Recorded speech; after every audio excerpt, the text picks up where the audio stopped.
we want to do a recap of last week instead of doing the hot takes when we don't have hot takes. So today we're going to do a recap of last week, kind of touch on some stuff that we were talking about. I know Key was talking about dinosaurs and having information and why some information is irrelevant, I guess you could say. Yeah. Which I think that the initial topic was, people viewing things that could sort of create trauma for themselves and stuff. Like certain information they look up that, as far as like a lot of people like murder documentaries and stuff like that. Oh, and yeah. Yeah. That's what he was saying. Yeah. And then they be like worried their kid is out late at night and stuff. And, I think he was saying like people watch those things and you're not doing that. Like, right. don't be watching it. Yeah. Are you actually going to be an archaeologist? Or, Right. Yeah. Then we also touched on, structure in the household, or just like in this era, is it too much freedom for kids nowadays? And those sort of dynamics. Certain gender things with clothing, like, are you cool with your son wearing a crop top? Are you cool with your daughter wearing such and such? So we was just kind of just talking about a lot of that, I feel like. Right. Yeah. I mean, are we touching on that a little bit, or we just talked about what we talked about? Yeah, I mean, we could. Yeah, I mean, we could touch on it a little bit. Did you want to touch on? I just wanted to kind of clear the air a little bit about it, like Yeah. when we were talking about it, about the crop tops. Like, even Trey commented on it, like, crop top is a crop top. Right. If we're talking about a crop top for a man, and it's stating a crop top for a man, that's not what I'm envisioning in my head. You're just saying crop top. Yeah. That's what I was saying. Yeah. And I think because we had talked a little bit after we had cut off the live, and even my perception of like what was being said was more so like, it was never definitively said you gonna like force anything. It's more so like you just providing information. Like, I understand your point when you were saying that when you're telling a kid certain things, you're giving them structure, as in like you're telling them what's what. Absolutely. So you're telling them this is for men, this is for women at the end of the day. You're not saying that correct. Yeah, this is the best. Yeah. Which makes sense. I understand that from that, from that point of view. Men wear trousers, women wear blouses. This is what you know what I mean? Yeah. So I see your point on that. That makes a lot of sense. And I think I was also thinking of a younger kid, like not a kid that's really gonna be debating, or you know what I mean. I'm talking about somebody that really needs the instructions. Yeah, and I got that too, cause actually I was more so referencing somebody who was like more so in like junior high school, and how maybe they want to wear something different. Most so definitely. It's like, from that perspective, that's kind of where I was touching on, and where I was coming from with that. Because I definitely feel like when a kid gets a certain age, they should have more freedom to express themselves at a certain age, because they're coming into their own. Definitely. So it made sense for me. Most definitely. Yeah. But did you see the episode? I was not able to. Oh, you didn't watch it? So hard. That's a good thing. That's what's up. Yeah, that's what's up. You gotta tap into that one though. I want to hear your opinion. You know I will. Yeah. You know I will. Well, I think this is kind of a good transition, because we had brought up before the show this potential topic about yelling at kids and if that can help them or stunt their growth. How do y'all feel about that? Depends on the kid. Certain kids, that yelling will probably stunt them, but other kids, it's like don't do nothing. It doesn't do much. It might create obviously an environment for them to go on and yell, but it doesn't. I don't think it will stunt growth. Yeah. Because once you grow and you become an adult, you have to take responsibility over yourself. So say if you want to say it stunted your growth, and then you get to be an adult, you have to decide to go to therapy and fix that. So, right. Yeah.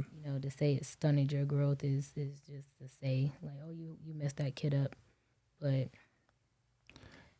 some kids grow up in not just an environment where their parents are yelling at them, but the entire household is just chaotic. There's a lot of kids, everybody yells, and then you have kids that are probably only children who there's not a lot of yelling, or their parents might be just quiet people, and then they get around an environment where it's super loud and they're like what's going on, but then they'll adapt.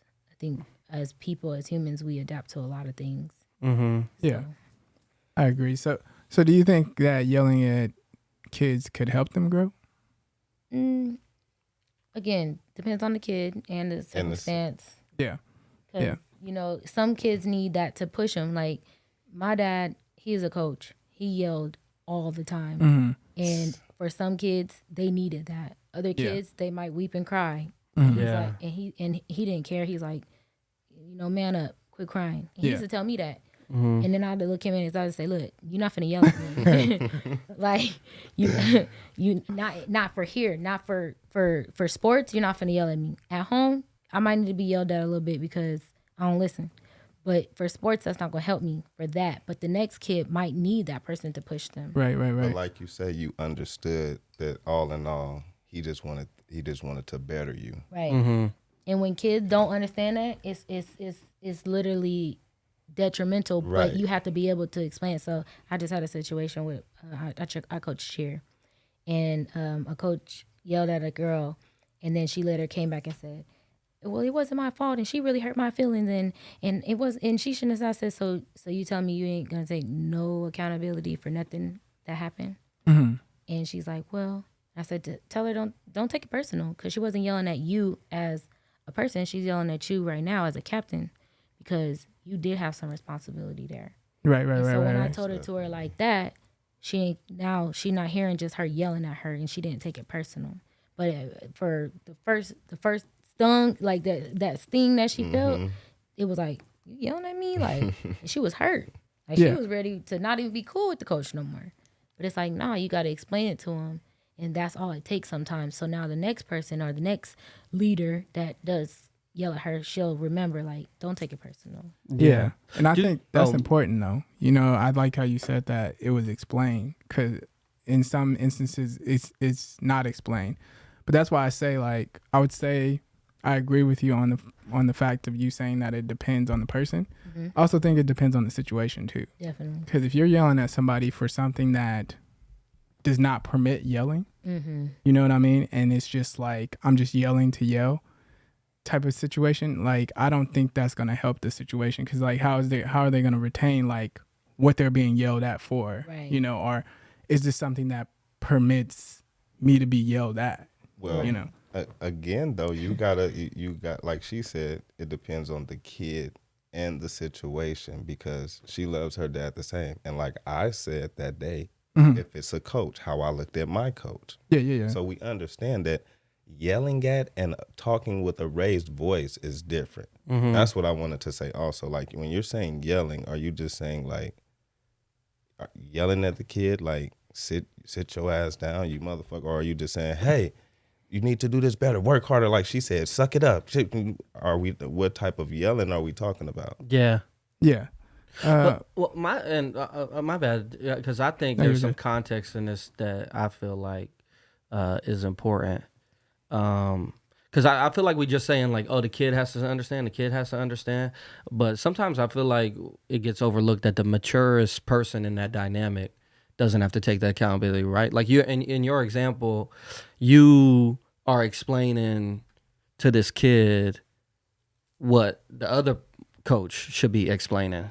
And you telling her she should be accountable, but where's the accountability for the coach, though? Well, and that's the thing. So when you have, and I was gonna come back around and touch on that. So we and you can take it out of the whole coach to that ain't my child type situation, and make it about the parent to the child. So right. I think that when it comes down, what can stunt a person or a child's growth, or whoever you're yelling at, whatever the situation is the fact that you don't come back around and explain. So for me, in my setting, in my household, based off of how I was raised, we didn't get no explanation, you know. But once I got older, I demanded it. And for my father to respect that and say, you know what, all right, I hear you. It took a lot for him to do, because he didn't get that from his upbringing either. So when I go into my household with my children, I explain almost everything to them. Yeah. Because you finna know why I whooped you. You finna know why I said no. Now, some kids can take that and take advantage of it, and then they'll ask you why. And the only time that I correct them on asking me why is if they already know. So we've already been down this road before, so you shouldn't even be asking me why. But if this is the first time this has happened, this conversation happened, I will stop and I will explain it to you. But if you asking me why because all the other times that you've been able to ask me why, then we got a problem because now you playing with me. So all it takes is explanation. All it takes is just a simple little conversation with your kids, and then that yelling won't be detrimental to them. Yeah, and that's why I think it's very important to communicate with your kids. Like if you just yelling and see, like I get the whole like you yelling, you telling your kid to suck it up, you telling your kid like man up and all this stuff. But if you don't explain to them the purpose of it, they'll never retain that. So they're just thinking that, dang, I must be doing something wrong. Again. Yeah, like they must not like me for some reason. They start thinking it's other things because it hasn't been explained to them. Like, hey, I'm getting on you because I want what's best for you. I want you to do better. I see this for you, or something like that. But I think it'll help a kid to better understand. Like, okay, when they're yelling at me, I shouldn't take this in a way that hurts me, or I shouldn't like look at myself differently, or belittle myself, or think that they're angry, or whatever the case is. Like they can actually understand that. Oh, they're doing this for the betterment of me. Well, can I ask, like, what? Can you give me an example? Like, what is the child being yelled at for? Are they saying, get in here and do these dishes? Are they saying, get over there and do your homework? Well, I mean, it could be, I mean, whatever scenario you want to do. It sounds like the scenario that you're like stating is a child who has some insecurities within themselves, and those insecurities sometimes you don't even know how they manifested in that child. Yeah. And so it could be anything that creates. So for me, my child, she went through a stage where she was chunky, right?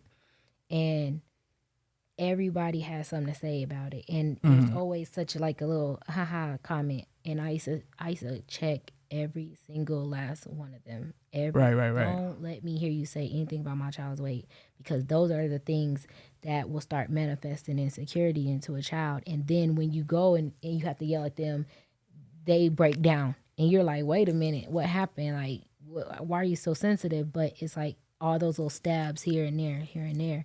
So it don't have to be exactly because of them getting yelled at. That's the reason why they're like, oh, why you don't like me? But it's like everything else that's surrounding it. So they think that, or they might be getting bullied at school. It could be anything. Facts. And then you go home and you say one loud word to them and they break down. Like some kids you can't yell anything to them because they're just that sensitive. And that's why I think like the context in your question is important, because I feel like there's so many different routes that could go, not even just looking at the kid, but like, is it a dad or a mom who has like a very short temperament and is suppressing their traumas with drinking or something, so they coming home and taking it out on a kid? Or is it, we've had this conversation 5 times that your responsibility is to take the trash out. Thank you. You're supposed to do your homework. Right. Yeah. And I'm just saying, go over there and do your homework. But that's why I said it depends on the person and the situation, because the parent could be yelling because they dealing with their own stress and they taking it out on their kid. Sometimes that happens.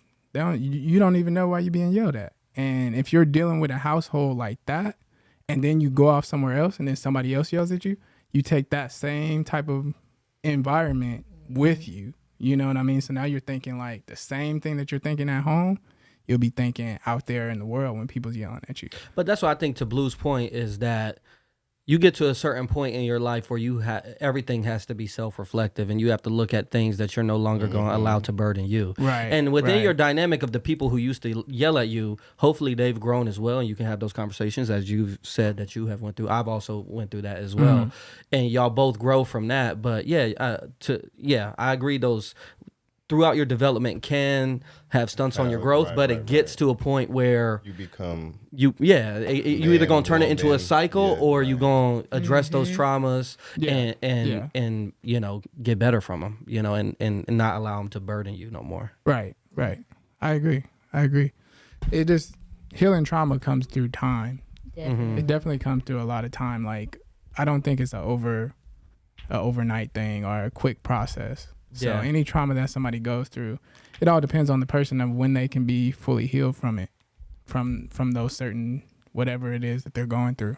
Yeah, because I think even with, you know, of course, like being a kid, this is like your first life. But I always read this thing. I don't know why it always scrolls on my Instagram and stuff, but it's your parents' first life too. It's like their first time being a parent too. And so they're having to go through experiences, especially if you're like the first, second child, you know, like, and then they going off of things that they learned from their upbringing, and potentially there wasn't, you know, it's never going to be cut and dry perfect, you know? So Yeah. I think it gets to a point, again, like you 18, or even if you get to 30, you have a conversation with your pops or whatever, and it's like, you know, these are certain things that, oh yeah, you know, and they can explain their dynamic and their thought process through those sort of things, and y'all could grow. But I think to the main point, as she was saying, like conversation, like communication, I think is so important to sort of create context, because without context, it's hard to learn. Like assuming is like the death of, you know, actually retaining information, because you just going, oh, they did this because this or this, as opposed to you could explain it to them and y'all can have a transparent dialogue where, you know, it doesn't get lost in translation. That's why I think it's also important, though, that I think parents need to have an understanding of their kids as well. Like, you can't just expect your kids to understand what you're saying and take it at face value. Like, oh, you should understand the way that I meant it. Sometimes you got to explain it. You don't know how your kid is taking it, because every kid is different, just like every person is different.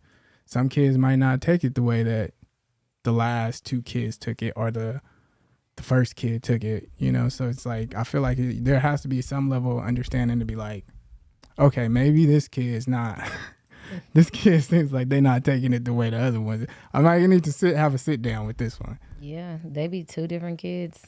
Yeah. In the same house. Shit. Yeah. Yeah.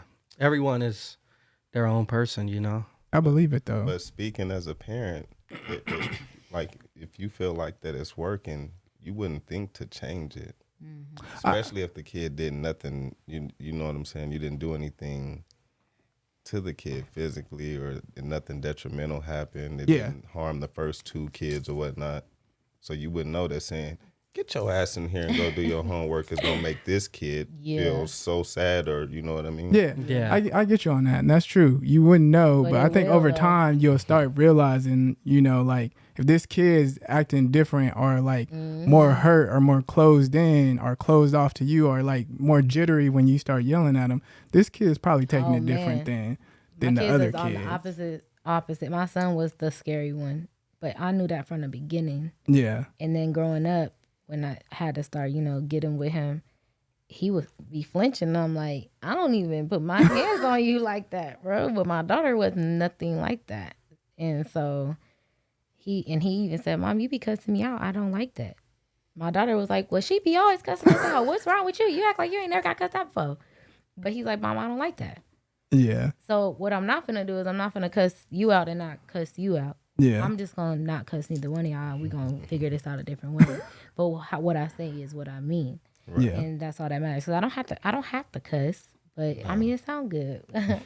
But and that's why I think it's important. And it's funny. I think that's why it's important that first off, we all human, right? So it's not gonna be perfect, cut and dry. Hey, I'm doing gentle parenting and shit, and you know you're gonna have your blow ups and shit. But to your point though, boy, ain't man. I think even to twerk point where it's like, you know, if it works good with the first two and then the third, within that dynamic, like is that parent gonna listen to the third one who says, you gotta learn hey, this hurts my feelings? So you know? at what point, like she said though, because the kid at some point is gonna grow up and have to take accountability. So the parent at that time, I'm going with probability. This is my first time parenting. It worked 2 times before. You're tripping in my head. In my head. You know what I mean? Yeah. Having to do 2 different parenting styles is crazy. Yeah. Oh yeah. It's crazy. And then you gotta do it. One kid saying, well, you baby the other kid. You man, listen. Everybody can get a whooping. Right. Yeah, and Everybody get in one. It's tough because, you know, like as you say, like, you know, if you grew up and everything associated with crying is just like man up, then you got a son who's crying and what that son expects you to automatically, hey, why are you feeling this way? You know, like where you didn't learn that, and so that's gonna come with growth, you know, and that's what's the tough thing where it's like, okay, yeah, you could easily look at your dad and be like, or mom and be like, man, you cussed me out all the time when you was just upset at work, but like within those everyday stresses and stuff, we have, and it's your first time being a parent, it's hard to have that perfect dynamic, you know. I think it's better as parents. Well, because that's something that I had to understand as I got older, was like that sometimes my parents were stressed out, and I had to understand that, like, they were stressed out and the anger wasn't coming towards because of me. Yeah, it's because they stressed from work, they had a hard day, life was lifing. And it's like sometimes you got to come to that understanding.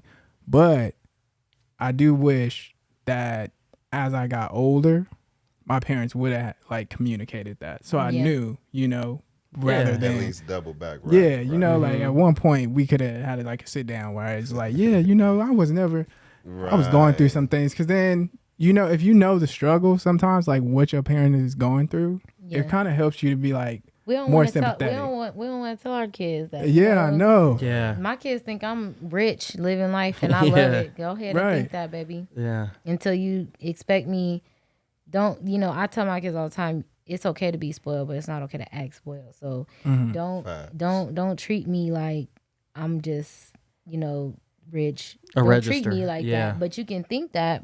And when I tell you, okay, mama get it, but I can't get it right now, and then you looking at me like, what you mean you can't get it right now? Like that, don't do that. Yeah. See, that's why I wish my mom would have communicated that to me. But I was gonna say, as a kid, like she said, we don't want to tell our kids that, but it's different if the child comes and asks. It would almost obligate us to tell you. Have you ever thought about going to ask your parents once you've got of age? Well, you got to think about it. As a kid, you don't be thinking like... I said once you get of age, if it's still because like I said, when I got of age, I understood it for myself. You see what I mean? I started understanding, and that's usually like, what it is. Yeah. And that's all it takes is once you get grown and you've got some your own responsibilities. But it's especially if you got your own kids, they come back. They come back full circle. Like, oh my gosh, like, and that's when you get your flowers. You know. But I tell my kids all the time, don't try to go have no kids like I did, because they ain't gonna have no grandma until I'm about 50. I'm not doing it. So you don't have to give me no flowers. I was there. You don't gotta figure it out. You gonna figure it out on your own. See, my parents, they helped me, but I'm not finna help you. I'm not. That cycle not gonna continue. So I told them the only thing I can tell you is to wait to have kids until you actually absolutely are in the predicament to where you could take care of your kids by yourself. Yeah. And then I'm going to do what I want to do for them, but you're not going to make me. Right. You're not going to make me take care of your kids because you still got to go to school, or you want to go do this with your life, and you don't, you're not in that situation to have you and the other parent. Even if you got 2-parent household these days, parents got to work. So then who going to have the baby? The grandma. No. Yeah. Not having it. And I think the interesting thing too is, like, with experience, I feel like it's really the best teacher. But when you're younger, you're not going to have the experience, right? And so I feel like as humans, it's always like, especially it's rooted in a lot of, hey, the grass is green. You know, as a kid, there's a lot of influence, like what you see your friend's family, and when you go stay over there, and those certain things. So you're like, damn, like when then you grow up, and as you said, when you're able to reflect, and you're like, okay, like when you're having to pay the bills and take care of things, and you can see it now. You're like, okay, there is some stress in this, and you know. And that's why I said I wish that's something I wish I would have knew as a kid. Yeah, because it would have, honestly, I think it would have helped me to relieve more stress off my parents, and it would help me to relieve more stress off myself. You know, because when you're comparing, like when you're growing up and you thinking like all the rich kids, like you go to school and the rich kids, like, oh, why you only got, and you thinking like, dang, my mom can't give me this, like why can't you get, you know, and you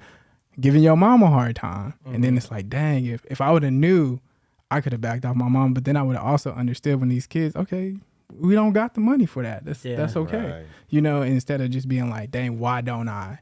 and thinking. But that like, also lights a fire under you though too, because then you get into age where you could get it for yourself, 16, 17, Yeah, you and start now grinding for that's that. your objective. Now I'm gonna get those shoes. Now I'm gonna get that car. You know, Facts. now I'm gonna get my license and go where I want and go to my friend's house whenever I can. You know, so I think it's like kind of just like a teeter-totter thing.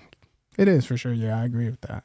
Yeah. But I don't think it necessarily just writes being able to yell at a kid. I think there needs to be context in that. I think, you should go in with the objective of providing information, providing context, and hey, sometimes you're going to be humans. I mean, yeah, sometimes you're going to be human and you're going to have blow-ups and stuff. You're going to be stressed. Most definitely. Yeah. And end of the day, you are raising a human being, and so you should want to do it in a sense where they're able to get those experiences through you. Yeah. Are we apologizing when we yell at our kids? I mean, that's for y'all. I guess right there. there's context in that too. That's a You see me look at them? yeah. I want to see what y'all gonna say on that one because y'all the parents on that. Again, it just depends on The situation. Yeah. Like he says, if it's a blow up or something like that, and I know I'm dead wrong or it had nothing to do with my child, Yeah. then I'm most definitely double back and hey, that is I'm going through it. I apologize. Yeah. X, Y, and Z. But now if you know this is something and you're just having a day and I said come and do what you know you're supposed to be doing and that offends you, I may not be so Yeah. I'm not gonna do that. Sorry. Yeah. I was about to say, do you You'll do be the okay, your heart's still beating, you good. yeah? Do you do the the parent thing when they walk in and be like, hey, you want something to eat? Hell You want nah. you want some food from McDonald's? Is that that's the that was the I think I've done that apology maybe for us for kids. once. Oh yeah? I think I've done that once when my kids were younger because I was wrong. I was dead wrong. Yeah. Yeah, but You have to go back in. Hey, you want that Happy Meal from me? Hey, this ice cream pretty good. I'll be like, come watch a movie with mama. Come lay with me. I ain't gonna lie, my mom They did be that like, a lot. nah, bruh, nah. Walking in there all Yeah. crazy. Yeah, and they know you mad too. Like my mom would come in there and look dead at me. No, I'm mad. What you want from the stove? You want some candy from the stove? We can go to the stove real quick. Come with me. And I'm like, Yeah. Waddling but you over know there. you're gonna get the candy, so you're like, I'm gonna go anyway. Yeah, I'm about to get this. Yeah, that's the funny thing when parents do that not apology thing. Right. That's hilarious to me. Because so many things you could think. The day you get in trouble in school, they could have been in an important meeting or something. They get a call about that. It's gonna be an issue, So Yeah. My mom got mad at me one time because I answered the phone. And I guess it was her job. And I don't know what happened, but for some reason she got in trouble with work because I answered it. And I answered it and I was like, it's for you. It's your job. So she got hot. She So I got probably yelled called out or at. something. Yeah. And I was just like, dang, what happened? But later on that day. You got to be able to communicate with your kids and say, hey, Right. don't answer this phone. I ain't supposed to be at home today, but I Yeah. am. yeah, But that's see, well, I don't do that. Yeah. you definitely dry snitched on her right there. Right. That's funny. And you don't know though. Yeah. As kids, there's some things you just oblivious Yeah, because to. you're trying to relate to, and I think that's the thing within the dynamics. Like kids are you are their influence. You're who they're looking up to, and so just knowing that sometimes, hey, you can't. I'm sure saying a she cuss does- word. You can't say that. Right. Well, you saying cuss words every day. It's hard to find that balance. But yeah. Yeah. I That's was true. gonna say, I'm sure your mom told you, don't pick up my phone though. Mm-hmm. Before, don't be Did she? answering my phone. I gotta ask her if she did. Cause I don't even know why I answered it, to be honest. Being a kid. Yeah. But I don't know if I answered it if it was like I picked it up in mid about to call somebody or if it was just like a reaction because it was right there. But either way, I know I answered the phone. I wasn't supposed to. And I gave her the phone like, I didn't know what to do after that. Right. Like, it's out of my hands. Because I think even as humans, like within our nature, you like to test things too. Like, so Most definitely. you know you're not supposed, or hey, this might not be the best idea, but you and your friend talked about it. You like, yeah, this, or you and your brother talked about, hey, yeah, this would be cool. Let's do this. Oh, yeah. The results of that. Kids are bad. Yeah. Oh, yeah. I ain't gonna lie, because I know all of us, probably had the bad kid phase. Like yeah. everybody chests their That's parent why I at be once. trying to tell these kids, like, do you really think that, like, you made this up? Yeah. Like, you really think my kids be thinking they pulling the wool, boy? Oh, and that's good too. Yeah, they think they got you, and you just like that don't sound right at all. At all. It's At so all. true. Even as I got older and I be seeing like nieces and nephews and stuff, and they be trying to be slick, I be like, dang, Bro, was I that obvious? I have a It's story. like, I see everything going on over here. I You was remember. watching it unfold, like, Like, you your thought mama you gonna ate, get didn't you. you? Yeah, I remember when I was in kindergarten, there was this girl I was cool with who came over. Kindergarten. Yeah, like we was just friends, but like I guess there was some sort of attraction there because, yeah, I mean, shit. Everybody attractive in kindergarten. What you mean? No, I'm just saying, like, Take your pick. So we thought this was clever. I had a babysitter. I remember this vividly. I had a babysitter, and we was headed back home. I forgot where we was coming from, and it was like, all right, we get home, we gonna do the K word. You know, like the babysitter not gonna know what the fuck that mean. We get back to the house, her mom already there, ready to pick her up. We're like, damn, I thought you was staying, you know. But you know, in those when you that young, you think, hey, this the clever thing. Y'all Yeah, we gonna do the K word. like how we be spelling out stuff. Yeah. Yeah. So they don't know what we talking about. Yeah. She was probably looking at y'all like, get out my face. She, not watching nah, this. yeah, I'm not you need to come watching get him these right now. kids, Yeah. Yeah, that joke be What funny, y'all got man. going on at the house? I just be like, I know my parents used to look at me and be Talking like, about you the stupid. K word, Not and you it's being not crabs, fast. macaroni and cheese. Not you being fast when Nah, Right. but as y'all didn't have nothing like that as kids, where you like you and your brother tried to do something, or Most definitely. a cousin, yeah, where you I think mean- you clever and it's just they know off rip like this ain't it. I don't know. I used to play house outside. I ain't bring it back to the house though. I used to try to kick it with the older people. I was like with them and shit stuff, and Oh, yeah. my mom was not having it. She used to get so mad. I would Like try to be out outside? all night. Yeah, I was trying to be Oh, yeah. out all night. Oh, We yeah. used to All play night house kicking with it the with kids them. I outside. think when he got in junior high, yeah, I was taking Byron. Yeah, let's go. Yeah, I was trying to kick it with all the older cousins trying to be grown. One time I went to the mall, and I think I told this story before, but I went to the mall like super late at night with some of the older girls that we used to kick it with in the neighborhood. We went to the mall. My mom was like, "Yeah, you gotta be home at 7 when you go out." We was all the way at the mall. It was hit like 9 o'clock, and we was taking the bus, so I had to take the bus all the way back. My mom was calling my phone. I turned my phone off. Damn. I know And that's she what's so was- crazy. She think like you really in trouble or something. Your Man. phone is going straight to voicemail. Man, when That I was got a regular home, thing to us. I snuck in the house and tried to sneak in the room like I was asleep the whole time. Nope. Nah, she already knew. Oh, she knew. Yeah. And the thing was, she let me sleep though. She let me sleep, but as soon as I woke up and I was getting ready for school, thought everything was good. Do you remember our situation that one time? Which one? You was working at Nike, right? At the outlets, The outlets? back in Yeah, the, yeah. way back in the day, and like we used to dance together and stuff. So I was on the opposite side of town. So if he came and picked me up, it's like, yo, we gotta. Like he either got to truck it back, Yeah. but so he used to not allow his dad used to not let people stay over if he wasn't here, obviously. But I forget what it was. Like it was just easier not to take because it was our other friend Kenny too, and yeah. and we just was gonna stay the night, and so we end up staying, and he tried going to work and had us, hey, y'all gotta stay quiet in the room, and shit. And so I think it was like I do remember that. I think Kenny like opened the door to go to the bathroom or something. And so then his dad all hitting him up at work like, yo, who is here at my house? Yeah, And you got yeah. so much trouble. But it's just That shit joke like is that, bro, hilarious. where you think you clever and shit. Yeah. Most definitely. We used to always lie and say we missed the bus. That was our favorite lie. Mm-hmm. We used to go to the strip in summertime. All the basketball players was out here from out of state. Yeah. Man, Summer league. Her and my friend mom, she was older. She was like in her 50s or 60s. So she's like, where y'all at? And she was the only mom that would come get us. Everybody else was like, all right, that's on y'all. When y'all get home, y'all gonna get y'all ass beat or whatever. But she would come all the way to find us. So we was like, let's at least get down Las Vegas Boulevard. Yeah. So it looked like we tried to come home.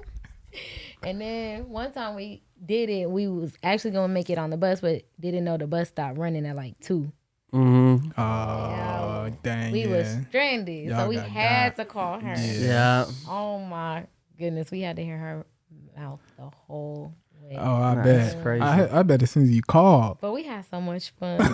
Look, I swear. Going up and down that strip. Oh, Yeah. we was terrible. We was terrible. Nah, I remember even in high school it was similar where like I started like ditching class a little bit, and I remember my parents started catching wind, and I think my dad had dropped me off and was like, all right, we wait 5 minutes, cool, we gone.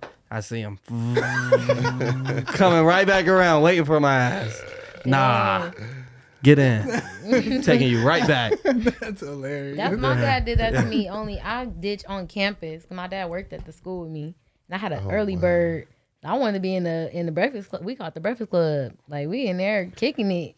That's where all the cool kids was. I didn't want to be in no early bird. I would be in that cafeteria. He would come pick me up, put me on his little cart, and take me back to class. He didn't care if it was 5 minutes left in class. He'd be like, I got one of your students. that is He crazy. didn't care. It was just life was fun. From Yeah. what grade to what grade did you go to school with your dad working? I started off 9th grade, 10th grade. I left 11th grade. Oh, okay. And then he came and took me out of that school because I was not going to class and took me right back. So High school would be tough for I sure. finished 11th grade and 12th grade. He was there. Dang. I know. You know what? I never really ditched school like that. I think I did like a couple times, but never really like my brother. He was the one All the time. all the time. Like my mom would find him like hiding in the backyard in our little couches thing, or he'll be in the closet. I used to see him on my way. Well, I was like, He Sean. did not want to go to school. Yeah. Oh yeah, Sean was bad. Like I'll be getting ready for school, and I'll open the closet, and he'll be like laid out in the closet. And he'll be like, shh. I'll be like, you know she's gonna catch you. You know she's gonna catch you. That's crazy. My mom used to be hot every time she'll find him because he'll always be somewhere hiding in the house, the garage, That's the backyard, the closet. I was like, See, I was different. I had perfect attendance. Mm-hmm. Well, according to my mom. yeah. I was at school every day. Yeah. Now was I in class, but I was at Yeah. school. Mm-hmm. Oh, You know, okay, Cheyenne yeah. and Western was different. Y'all had a you could great be time. doing stuff all around the campus like every day. Yeah. Yeah. Literally, I was at school every day. Yeah. See, yeah, I didn't really ditch. I think I had like 2 or 3 times that I ditched total in like all my years of school. Boring. Right? I know. I mean, at But least now on that- senior ditch day, right? yeah, you know, stuff like that. But I didn't just really ditch. didn't go to school until I was ready. I would always miss the first period because it's like, well, I don't have to wake up this early. oh, dang, really? See, My- what- I paid for it senior year though because I had to have all 8 classes to well, graduate. that's what I was about to paid say. for Because it. my senior year, I only had 4 classes, so I didn't go to school in the morning, and I didn't go to school like in the afternoon. So I only came like I think I came at like 10, something like that, maybe 9. It was like 9 to like 12 or something Man, like I was that. at that thing Wow. at 7 a.m. till 2, 3. I knew you couldn't stand that. Phone call. Yeah, you like I got to be here with everybody. The This is- phone call. yeah. So I want to know y'all thoughts on this. What do you guys think about like woke content, or I guess you could say progressive content, whatever they calling it? Because you know, like the thing is, I'm seeing it a lot, and I guess it's been going across social media right now, where they've been getting on like some studios like Disney or the WB or whatever, saying that they're being like too woke, too progressive, too much diversity and stuff like that. Like, how do you guys feel about that type of stuff? Do you feel like it's too much that they're doing? Do you feel like As far as what? Can you give me an example? like woke content, like I don't know, like when they say like it's too much diversity, like they're saying like people are trying to add too much people of color in everything, like trying Who's to make saying every that? character black, Who's like saying the that? Little Mermaid thing. Like just people in general. The like, ones that don't want to see it. I guess you could say that, yeah. I mean, why are we just now doing it? Why is that a thing? Obviously, because we've dealt with racism for so long, and now that I think it's like we I don't like when they take things like Juneteenth and then they have now made it a thing to put in Target every time it comes around. You know, obviously that's just going along with the culture because that's how Christmas is, Halloween, whatever. So we got to add it to it. But it's bigger than that. It's bigger than having a Juneteenth collection. Like they're not actually teaching about it. People don't really know what it's for. Right. And there's a lot of outrage about it. Now, when you go into making characters black, it started off as one. It's like, okay, that's enough. Then we had another one. It's like, all right, it's enough. Now it's everything is, or they'll have an all black cast and something, and then that's when all the people want to just say, you know, hooray, or that's when they all want to step out and support, and it's just selective. Yeah. It's selective. It's fake. That's how I feel. Yeah, I mean, like for me, I hate labels. Like to even call that woke is just stupid to me. I feel like it's woke? Because is it woke? That's what I'm saying. Yeah. Like, why are we saying it's woke? Why can't that just be what it's supposed to be? Yeah, right. And I think like, because then you get into the like even you bringing up like the Target thing. That's like a corporation trying to make money too. You know, so like it's just I don't know. Like for me, I just think diversity should be normalized. Yeah, like I don't think it should be something where we calling it if you think or if you cool with the Little Mermaid being black that you is just you being woke. Like Yeah. I get it's what you mean. only called diversity because it's so uneven. Yeah. If it was just even, we wouldn't even think or see it as equality, nothing. Yeah, absolutely.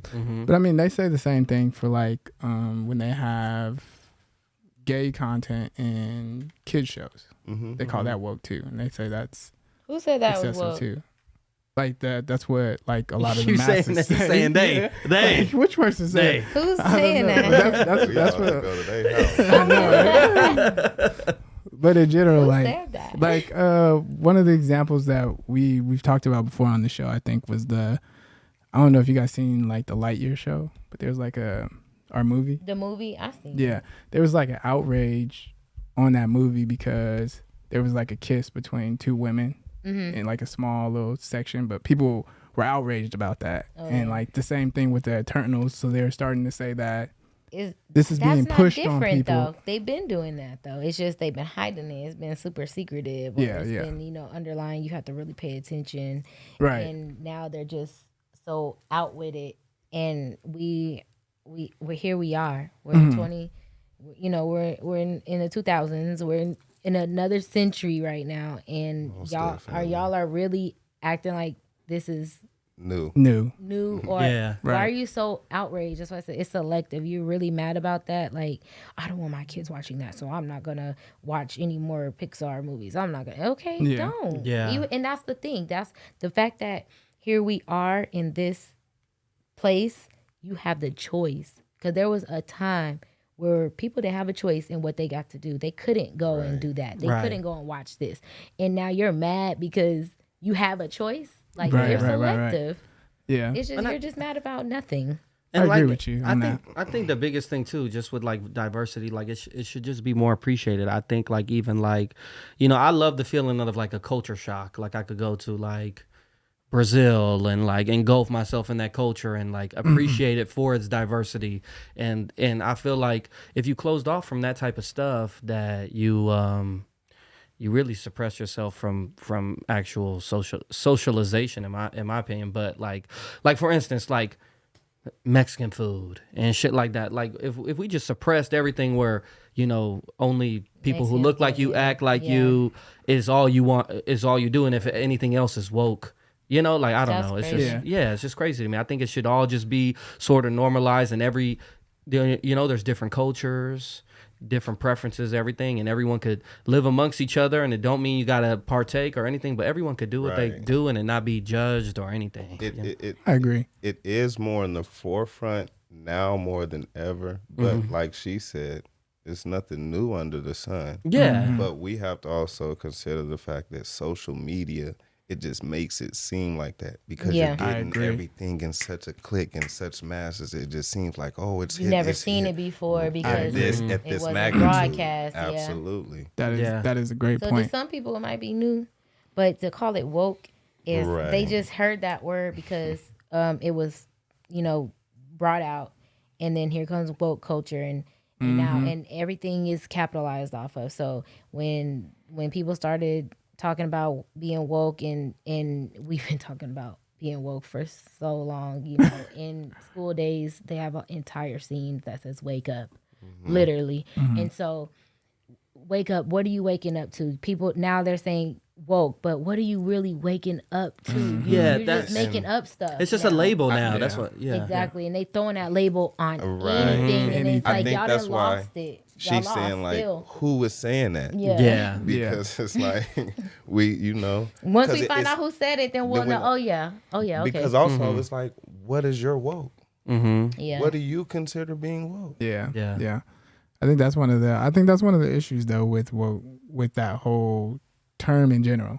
Because I don't like the term in general either, but it's just, to me, it's I think to get mad at where the media is now, especially I like your point with like the whole social media aspect of it, but to get mad at that stuff is like saying like you're mad at the world because it's basically representing what's around you. This is what you see on the daily, so you want them to shield people from this and this and this and only show this. And it's just like, why would you even want that? Like, Right. Shield yourself. Yeah. You have that choice. Shield yourself. Exactly. Don't be mad about what other people are seeing and what other people are, and don't make it an issue and want to be literally outraged to the point where you go on social media and express that outrage and spread that hate, spread that Right. Yeah. around because you don't like it, when all you have to do is literally, there's on every post says hide this content. Hide this. Right. Yeah. That's all you have, and keep living your life. Change the Nobody channel. wants peace.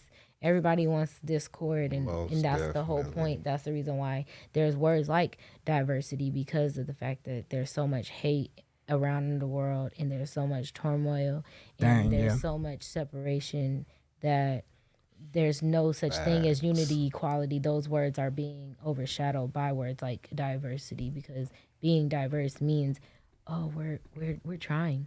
Yeah. But trying takes absolutely no commitment. So when you have these businesses that are forced to be diverse, so they're like, okay, we got all these people over here, but then we're gonna add some of y'all. Okay, come Just on. so y'all come in and buy Two of some y'all. shit. Yeah. Two of y'all, because when we get our customers, they gotta see two of y'all at least in here, so they can say, okay, they hire some of them. I'll shop here, but that's the true meaning of being woke, is knowing that and saying, you know what, y'all filled y'all little quota, but are these people overworked? Are these? I used to go into a nail shop, and you know what, nail shops are predominantly Vietnamese, Asian. They used to have literally 3 black women there. Only one of them actually worked on people. The other 2, every time I come in, they either sweeping or sitting in there practicing. And I'm looking at these girls, and I'm woke about this because I do nails. And I'm looking at them and I say, if you're in this shop, that means you have a license. You can't even be in this shop without a license. Correct. You are an entrepreneur, ma'am. You have a license. You have to pay the state to have a license. And you're sitting up in here sweeping these people's shop? And you paying booth rent. No. They not. No? Because they're not even working. So that means that Asian shops are predominantly commission based. They provide all the stuff. You just bring yourself to work. That's why they work from the hours that they are open. They work the whole day. And if you can't work them hours, you don't work there. But these girls was in that shop sweeping. I'm like, girl, you got a license to do nails, and they're not allowing you to do what, because like a barbershop, you got to get the first chair until you get you some clientele. But it's like they're not even giving them the opportunity. And I'm looking at them like, what y'all doing? Y'all just in here so that when somebody like me come in, I'm like, I feel comfortable enough to come in here and get services, or to pay my money to them, because I see some people that look like me. Right. And that's what you have to be woke about. That's the true definition of being woke. It's like, and I stopped going there because it's like, until I see them doing nails, until I can choose them to do my nails, I'm not coming in here spending no money. I'm not tipping nobody in here. I'm not paying y'all bills. I'm not doing nothing. Right. Because y'all not teaching them that they can make their own money and not sweep up no shop. They're bigger than that. Yeah. That's crazy. I don't even think that corporations should feel the need to have to hire somebody based on race. Don't. In general. Don't. You know what I mean? Right. But they want that dollar. Exactly. And that's the thing. It's like, if you know, why are you still even patronizing them no matter what? Yeah. I don't think that they should have to either. Don't hire me because you seen my name on my application and you thought it was something else, and then when I walked in, you're like, whatever. The fact that it has a name, or they call it something, Well, says football, it all. yeah, in football they call it the Rooney Rule, where each football team got to interview at least one black candidate. Right. The fact Don't that interview it's I not don't just even wanna we be on need your him team. or we just want them. It's not just that simple. It's crazy. Yeah. Yeah. Forget my skills. Forget my, Right. what I can bring to this team. But if that's what you have to do, and I don't want to be that one. I Yeah. don't want to be that one that you have to interview. Don't interview me. Yeah. I agree. Well, with even that. in I feel like even like marketing and stuff now is really, towards that. Like if you in a meeting for a commercial, it's like, okay, Target commercial. Okay, we got to have 2 Hispanic people, 2 black people, That's 2 white different. people. That's Yeah. because that's what you want it to be. If that's what you want But I'm for saying your they commercial. But I'm saying they starting to do that now again I feel like for a similar reason to create that. Because why is Target making commercials? I mean, honestly, everybody shop at Target. Yeah, but why are they making commercials then if everyone shops there? Because they trying to sell. right. They want to keep. Yeah, they trying to sell. Oh, okay, they are diverse. I could shop there. Like. I mean, but again, you just said, why are they making the commercials? So I feel like commercials are something that we kind of look forward to. Like Super Bowl is all about the commercials. It's the same thing with Target. Like Yeah, but they have commercials that literally people wait for. The Christmas commercials, the semi-annual sale for Victoria's Secret. We waiting on them.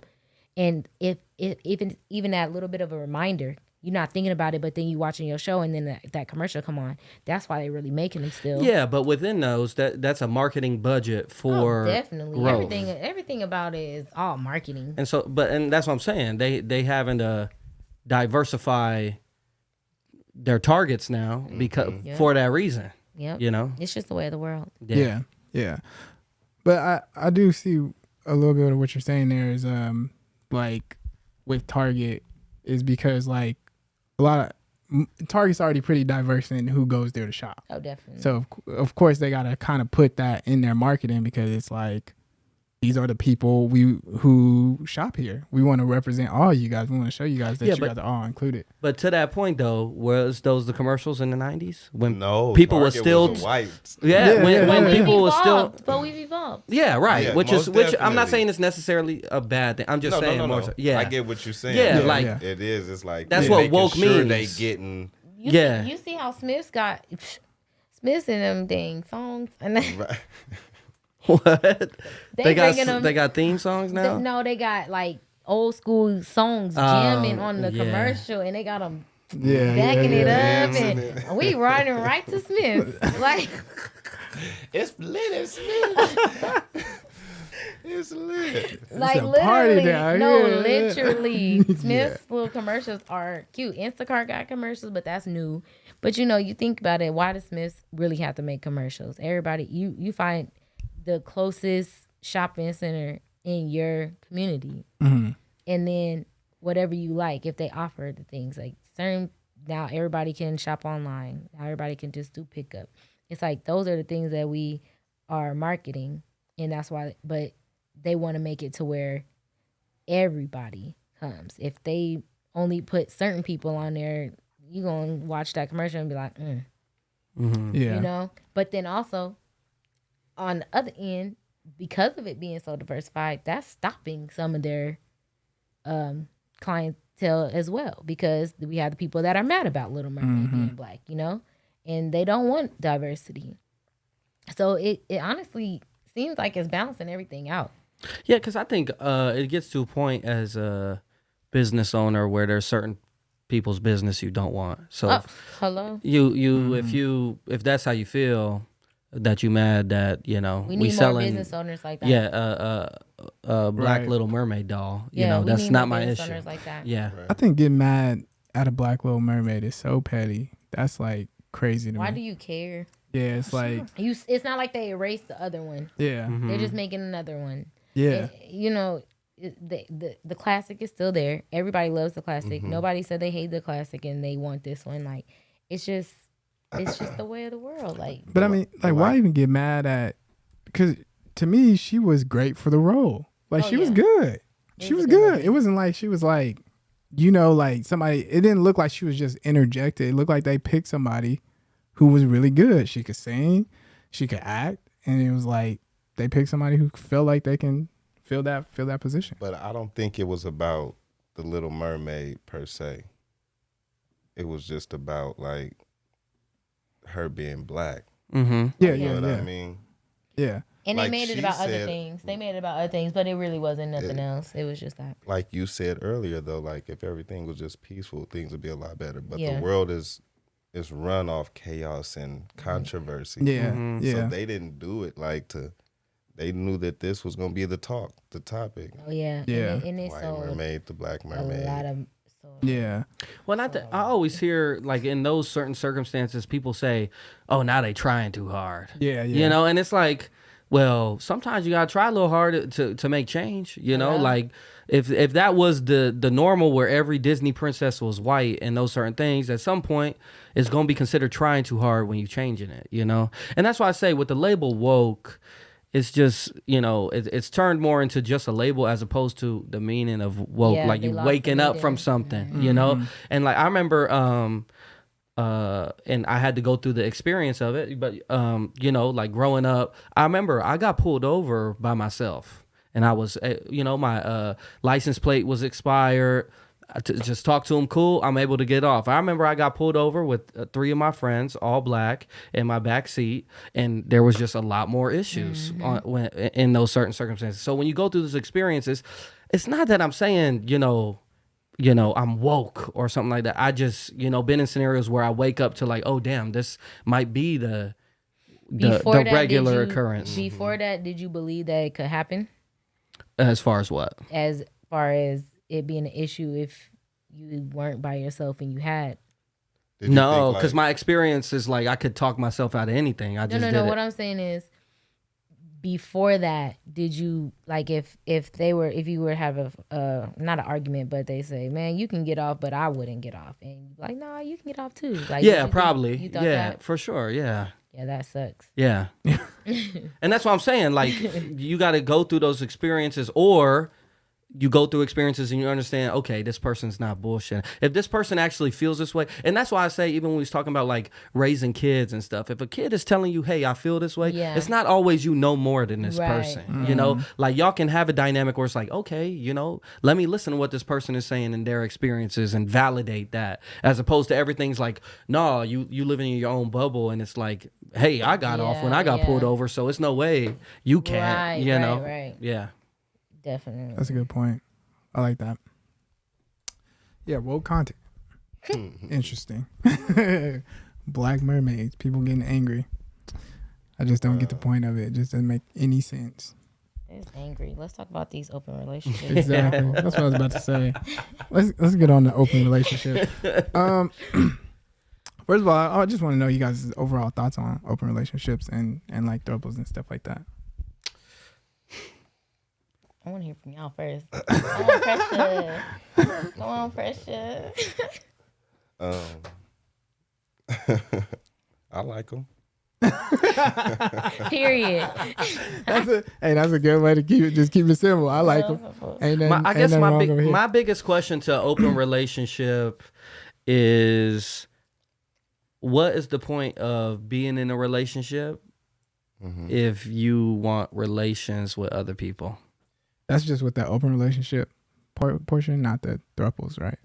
The Throuples like Throuple is couple. kind of the same Throuple thing. is- Like, No, no. It's just you and 2 other people. Yeah. Okay. It's close. Yeah. Yeah. Well, okay. I don't want to Yeah, mix the two. Yeah. I don't want to mix so the just two. open relationships, right? Yeah, I think like And I'm not judging it in any sort of way. I'm just saying more so if a relationship is person to person, and cool, y'all could come to the understanding that y'all want to experience other people. But at that point, like, what is the benefit of the relationship? Or what is the reason for the relationship when y'all both want to experience other people? If you monogamous, you'll never understand it. It's not meant for you to understand. But I'd like to. Yeah, I mean, Because in me, because in my opinion, I don't necessarily think just shut them out. experiencing one person throughout your entire life is the way to go about it. It's the way to live life. Like, there's too many people in the world where you only experiencing one person is how to live life. But until you're to that point where you're like, okay, I'm ready to settle down, whether it be monogamy or whatnot, and create boundaries with somebody. What's the point of getting to that point where you saying this person is your girlfriend, this person is your boyfriend, husband, wife? You can do that with even an open relationship though. So you can create boundaries with open relationships. Yeah, and so maybe I shouldn't say boundaries because I don't want to stray from my point. Mm-hmm. Okay. What's the point of being with somebody if you want to experience other people? That's my question. Well, go ahead. You can go first. I feel Is like, that really? That's not what I would really consider an open relationship. He said being with somebody. So that means like, because it's open relationships where people are in couples and they do things. Yeah, like swinging. You know what I'm saying? Yeah. Type of thing. That's an open relationship. So if you're just dating and the people that you're having relationships, you have an understanding with. That's not an open relationship though if you just dating.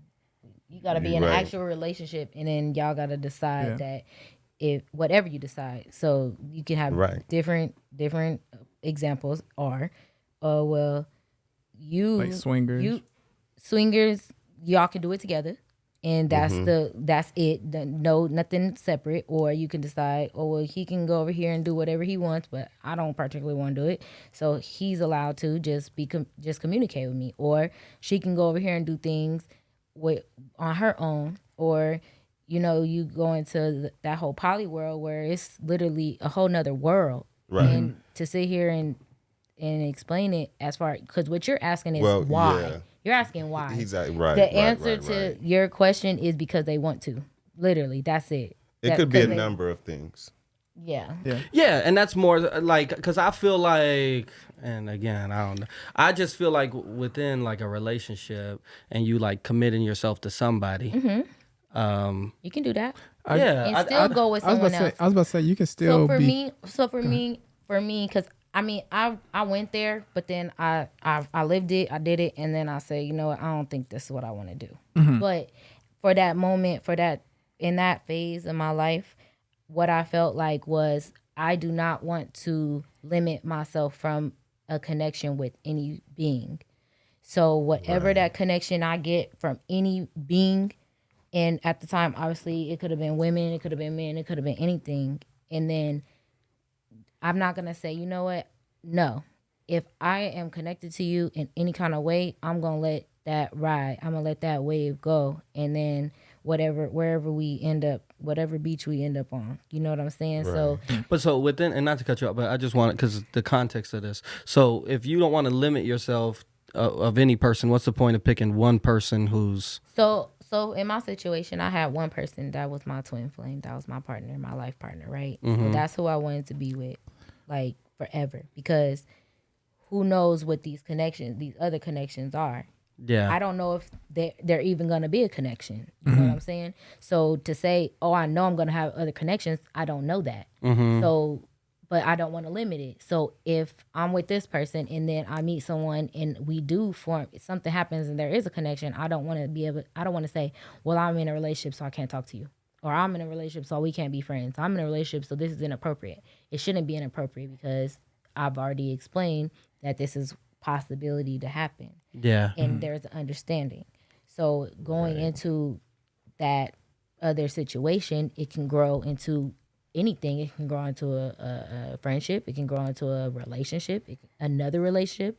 It can grow into, it could be just fuck buddies. It could be anything, but whatever it is, it's accepted in my relationship. And so, but what's the the mentality or the objective, like if you view this person as your life partner, what's your objective of wanting to meet someone else? Like, are you trying to find I didn't another? say I wanted to. I'm just saying if it happens, I'm accepting it as to happen. I'm not saying like if you're She's not monogamous, opposed to right? it. If you're monogamous and you're committed to one person, then you ain't even looking at your tunnel vision. You ain't looking nowhere else, right? So, but if you're not monogamous and you are open to that because you're in an open relationship, then if you meet someone, it can happen. So that's just the difference. So a question I have, just because like I haven't really went down that lane or anything, but I do have an understanding a little bit. But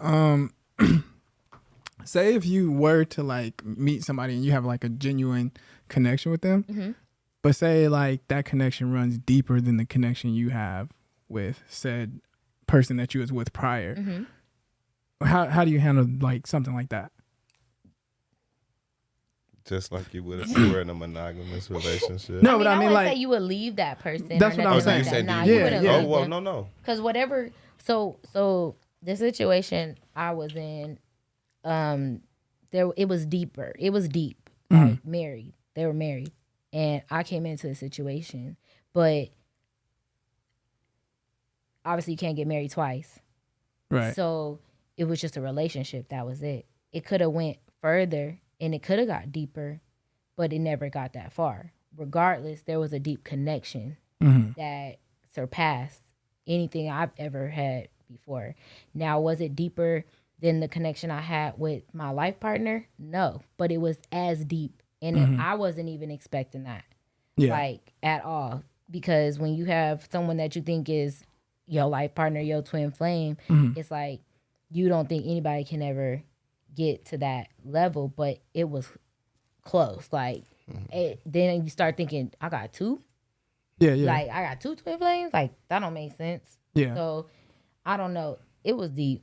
That's all I can tell you. But nobody was leaving nobody else, and I didn't. And that's the main thing, especially with understanding of having an open relationship. You don't expect nobody to leave their other situations. If you ever think that in your mind, then you're a fraud and you're really just like trying to come in and swoop in and steal, and you don't want to do that because that ain't gonna that karma ain't gonna be no good. Okay, yeah, that I just wanted to get an understanding of that, like, because I never knew like if that the possibility of like how that situation would be handled. That's all. That's the whole like with the whole grass ain't greener on the other side. Like it's like that grass can be green over there. This grass green too. You want to just take two things and water both of them. You don't want to hop. You just want to you get both. You get two nice green lawns or three or four. It's just whatever you do, be able to water all your lawns, because some of these niggas, they can't water all day long. That's what I was gonna say too. Is like, do you think? Because I think, I guess some people can't handle. Do you think some people can't handle open relationships? I guess you could say, as far as like some people start it, but they don't know how to, like you said, that was my situation. Water all the lawns. Like sometimes you think you can, and then you get, I guess, in the actual situation where you have to go and see your person go and be with someone else. And I think that just takes a totally different like personality that a lot of people have not tapped into. But it sounds good, it looks good, you know, to have two people. But it's some guys and women too that they say they want to do it, and then once it's time to actually do it, they don't have that. You see them do it, and it's like, nah, I don't want to do that. Yeah. And I think that's kind of where my questions stem from, where, again, when I hear more sort of reasonings, and I don't mean this as a bad way. I don't want to say this word as a bad way.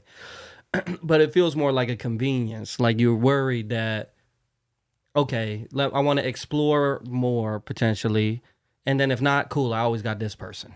You know, and as opposed to like you being solo, you exploring those energies. Things, and then when it's time, you feel like you found somebody instead of holding on to that convenience. Sometimes you just got to know yourself. And if you know that you're never going to be monogamous, then you know that even if you date multiple women and you don't, but I think as a human, we all yearn for some type of relationship that's natural.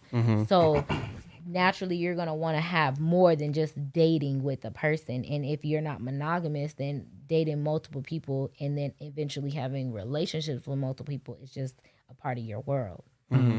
So it's normal. There's literally that whole poly, they call it a community, but it's a world. And it's normal to them. Right. Not just poly. I like the way that you Because- broke that down, though. You really know. You really educated on that. Oh yeah, I was You 3 really- years. 3 years I was like studying it, talking to people, getting around the people, Right. because I didn't want to just jump into something that I I didn't know love what I was that. talking about. I love So that. before I actually got into a relationship, I talked to a lot of people. I learned, because there's also bad poly people, like people that they're not. I'm not gonna say they're not really poly, but they call them I don't call them sharks. What they call unicorn hunters. So couples, That's crazy name. couples that, because the woman is a unicorn, the woman that adds into the couple, but but those couples that are unicorn hunters, they usually don't want a relationship. They just want a toy. They just want someone they can have fun with. Yeah. And then they throw her off to the side and they'll call her when they want. But some of those situations, they are, they'll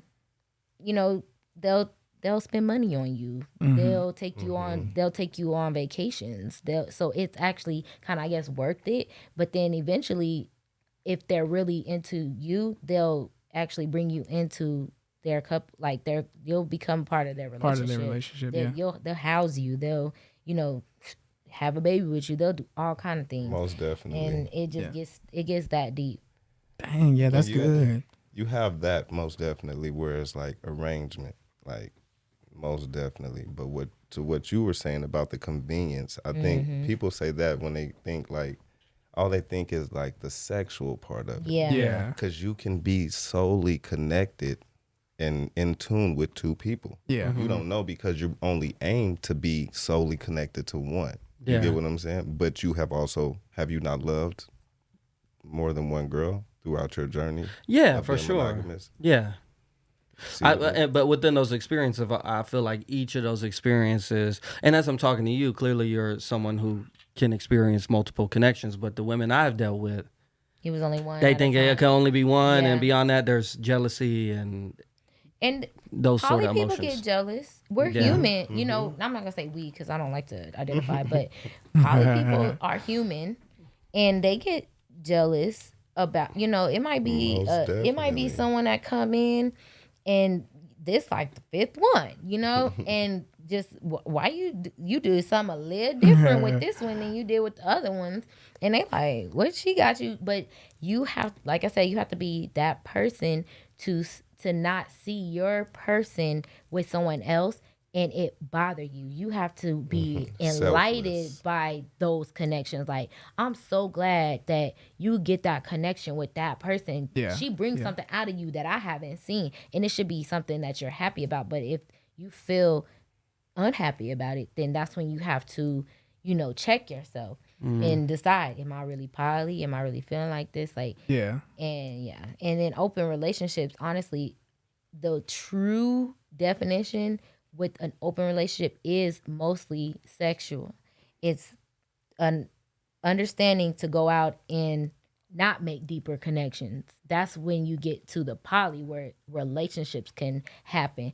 If you don't want a relationship, because some men are like, you can go out and play, but you bring your ass back home and Yeah. don't make no connections, don't get stuck on nobody, don't make nobody no regular thing, and that could be the understanding. And so that would just be the open relationship. But as soon as you start making it an actual relationship, a connection, and you're multiple like scenes and texting and telling them about your life, that's where it becomes An issue. poly. No, Oh, it's not poly. an issue. That's where it's just Okay. a poly situation. Yeah. I thought you It's meant like not an issue open. with the person in the open relationship when they just want it to be like a I mean, sexual thing. Anything is an issue if you don't want it and you don't want to accept it. But Yeah.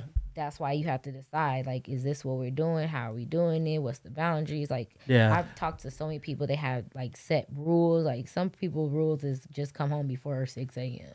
Yeah. Like, do whatever you want. Yeah. It looks like communication is big in that. That's it. And I think that's a good thing though. And that I really like how you said that you sat and you educated yourself on it before just jumping into it. And I think that's a problem is like people would just jump into it because it looked good. Or their partner would be like, I want to do this. So they'll be like, okay. And it's like, well, that's the issue because a lot of women just okaying. They just like because they men say they want to do something and they're like, okay, you should learn it. And the whole time they don't know nothing about it. They don't really want to do it. Understand the world. And that was my issue with. I'm sorry, with doing that was I was so scared of like a woman not really wanting to do it, and then I'm all ass out, and then next thing I know I got like a gun to my head or something. I was so scared. But I think that's with any relationship though. Any past ex you've had, you thought that he was a man that was going to lead, whether it was monogamous or poly, and they failed or fell short somewhere. Yeah. Right. I think because we think this poly and we see these people as multiple, or a guy with 2 girls that, oh man, you should know. You know what's going on. You got it together. Like, no, it's still you learning. And I think almost with poly, you have to research. There's been players. Everybody think they can have a sneaky link and do this. With poly, you're going to almost have to research. You definitely do. Because it's intriguing. It's not like cheating. It's not like the sneaky link. No, you got 2 wives. You gotta communicate. You gotta communicate. You gotta be open. You gotta be transparent. Then that's the hardest thing for a lot of people to do, especially myself. It was hard to be transparent. I was so used to people either cheating on me or having a sneaky link or not being connected to anyone. So I was just dating. So I didn't have to tell you who else I was dealing with. I ain't have to tell you nothing because you ain't my man. Right. And so then when I actually got into a relationship where I got to actually be transparent, that was the hardest hurdle for me to get over to the point where it was looking like I was being sneaky, but it really wasn't. I really wasn't being sneaky, but I just didn't. It wasn't embedded in me to do that. And from their experience, they had always been open and transparent and never had to, or walking in their truth. That's what it was. But that's what I learned from being with that person is to walk in my truth and tell everybody, yeah, I'm fucking with him and him too. And when you got a problem with it, you ain't got to fuck with me. And that was the main thing that I had to, just get used to saying is you don't have to deal with me. And I would say you don't got to deal with me, but not because they knew why. They'll be like, something up with you. And I'm like, well, you don't got to deal with me. Yeah. I'm not telling you what's up with me because you ain't my man and you ain't doing nothing for me. But as it pertains to the relationship that I was in, it took a lot for me to be transparent. And then when I became transparent, I realized this ain't what I want. Yeah. Speaking from experience, I'm sorry, I didn't mean to cut you off. Like I agree with her. Like, and I think for females or women, it's most definitely because, like she say, they go through past and exes. Because I was one of those people who was like, be brutally honest. And it's hard for some people. And then, like she said, the person she was with was already living in their truth. I'm like myself, so I'm telling the people, my other parties, like, it's gonna take time. It didn't happen overnight, and people think that you just get in and boom, like, no. And you got to understand, it's gonna take some time to you getting used to things or seeing things different and all that good stuff. Yeah, it's interesting because I even feel like in monogamy that transparency is tough because a lot of assumptions come from that. That's exactly what I was gonna say though. I was gonna say like in monogamy, I appreciate like the level of like transparency that comes from that. That's just relationships. Yeah, but I was gonna say like in some monogamous relationships, like it's hard for some people to be transparent with somebody. Like say if they met someone just out and then in a relationship they felt a connection to say like, hey, I met someone and I just like, I don't know, I felt like some type of connection because they don't want to hurt the other person. But it's like, these are conversations I feel like people should have. Like, why not let them know? But on the other end, the person receiving that information has to be able to accept it as just that. Yeah. But see, oh gosh, my son, he got a little girlfriend right now. And he started posting these, little TikToks or whatever. And one of them was like, it said, trying to get my girl to understand that having guy friends is just eventually going to turn into some type of disrespect or some type of, undercutting type stuff. And on one hand, I was like, facts. What does that mean though? You basically saying like, yeah, you can have friends, right? I don't want to tell you can't have friends, but eventually those guy friends. Oh, he's saying her guy friends. Yes. Yeah. Okay. And so on one hand, I'm like, she can have friends. Don't tell no woman she can't have friends. But he's right, because I look at my experience. I've never had a guy truthfully just want to be my friend. Never. Just truthfully. That's all he wanted. Even if it was like he grew into because of getting to know me and I'm whatever, this dope person him, or I'm pretty, or I'm whatever. Eventually something happens where he wants more, or if he sees me get treated bad because I'm telling him like, oh, what happened? Or he sees it. Oh, you don't deserve that. And now he trying to be a shoulder to crown. And that's right. You don't feel like it could happen though? Yes, I do. But what I'm saying is for my experience. Yeah. And for a lot of other people's experience. Yeah. If most of the time, if those guys are not somebody you grew up with, that's not what they want. They don't want to. You're not meeting no guy in your 20s and he just want to be your friend. Yeah. Because go ahead. Can I ask, why do you think that it could happen if it hasn't happened? As far as them being my friend, I And want it men to are happen. I want it to Men happen. are designed to be with women. Exactly. So that's why I said, like, to create a boundary is pointless, because now we're just torturing ourselves. Right. You torturing yourself because you are attracted to me, or for whatever reason, obviously, and eventually I might become attracted to you or create a connection with you, and it's gonna, because we're a woman and a man, it's gonna create more than just a physical attraction. It's gonna be mental. It's gonna be something more. And so if you're in a relationship, if you're meeting someone while you're in a relationship, there is no way, absolutely none, that it's just gonna be that. It's interesting because I feel like you're really good at defining things and not putting your experience on it. You have to. Yeah, but I feel like a lot of people don't do that. I mean, I can tell it to you from my experience, and then I can tell it to you from a different point, because at the end of the day, you have to be able to see everybody's point of view. Yeah. If you can't see that, then why are you talking? Just be quiet. Yeah. But I think some men and women could like not have a romantic connection and still be cool. Definitely. You know what I mean? Because I mean, come on, cause can we hang out? Yeah. Like, can we go to Area 15? Yeah. Please? You know what I mean? Yeah. 100%. It can happen. Yeah. But at the end of the day, if I'm meeting you in a different setting, this is different. Yeah. So if you see me at the mall or wherever, and you like, and the approach and comes, you approach me like that, there's you're attraction. I'm not finna convince no man that I'm with. I'm not finna treat him like boo boo the fool. Yeah. That's just my friend. No. Well, because how did y'all meet? He's meeting you off of him seeing you physically. That like he never had a conversation with you or nothing. Exactly. Whereas like you're saying in this environment, it's just straight conversation, energy. So you able to like, okay, this is someone I could go somewhere with and we could just vibe. So let's keep it real then. Yeah. And there's times where it's always that's just my friend. No, ma'am, that's not your friend. No, sir, that's not just your friend. She not just your friend. And you're not finna tell me that she is. And we have to be accountable. And that's when you go into situations like open relationships. Is that meeting okay? Is that a boundary that you can go beyond? Like, you can meet that person and you can, whatever it is that, she's gonna start off as a friend because you don't know her. Yeah. So it has to start out.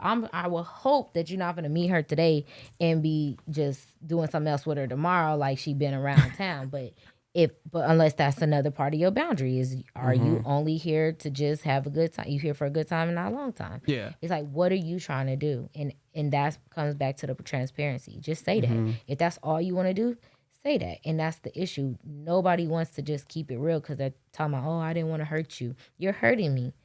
You're hurting me because you're lying. Or you're keeping it from me. You're lying by omission.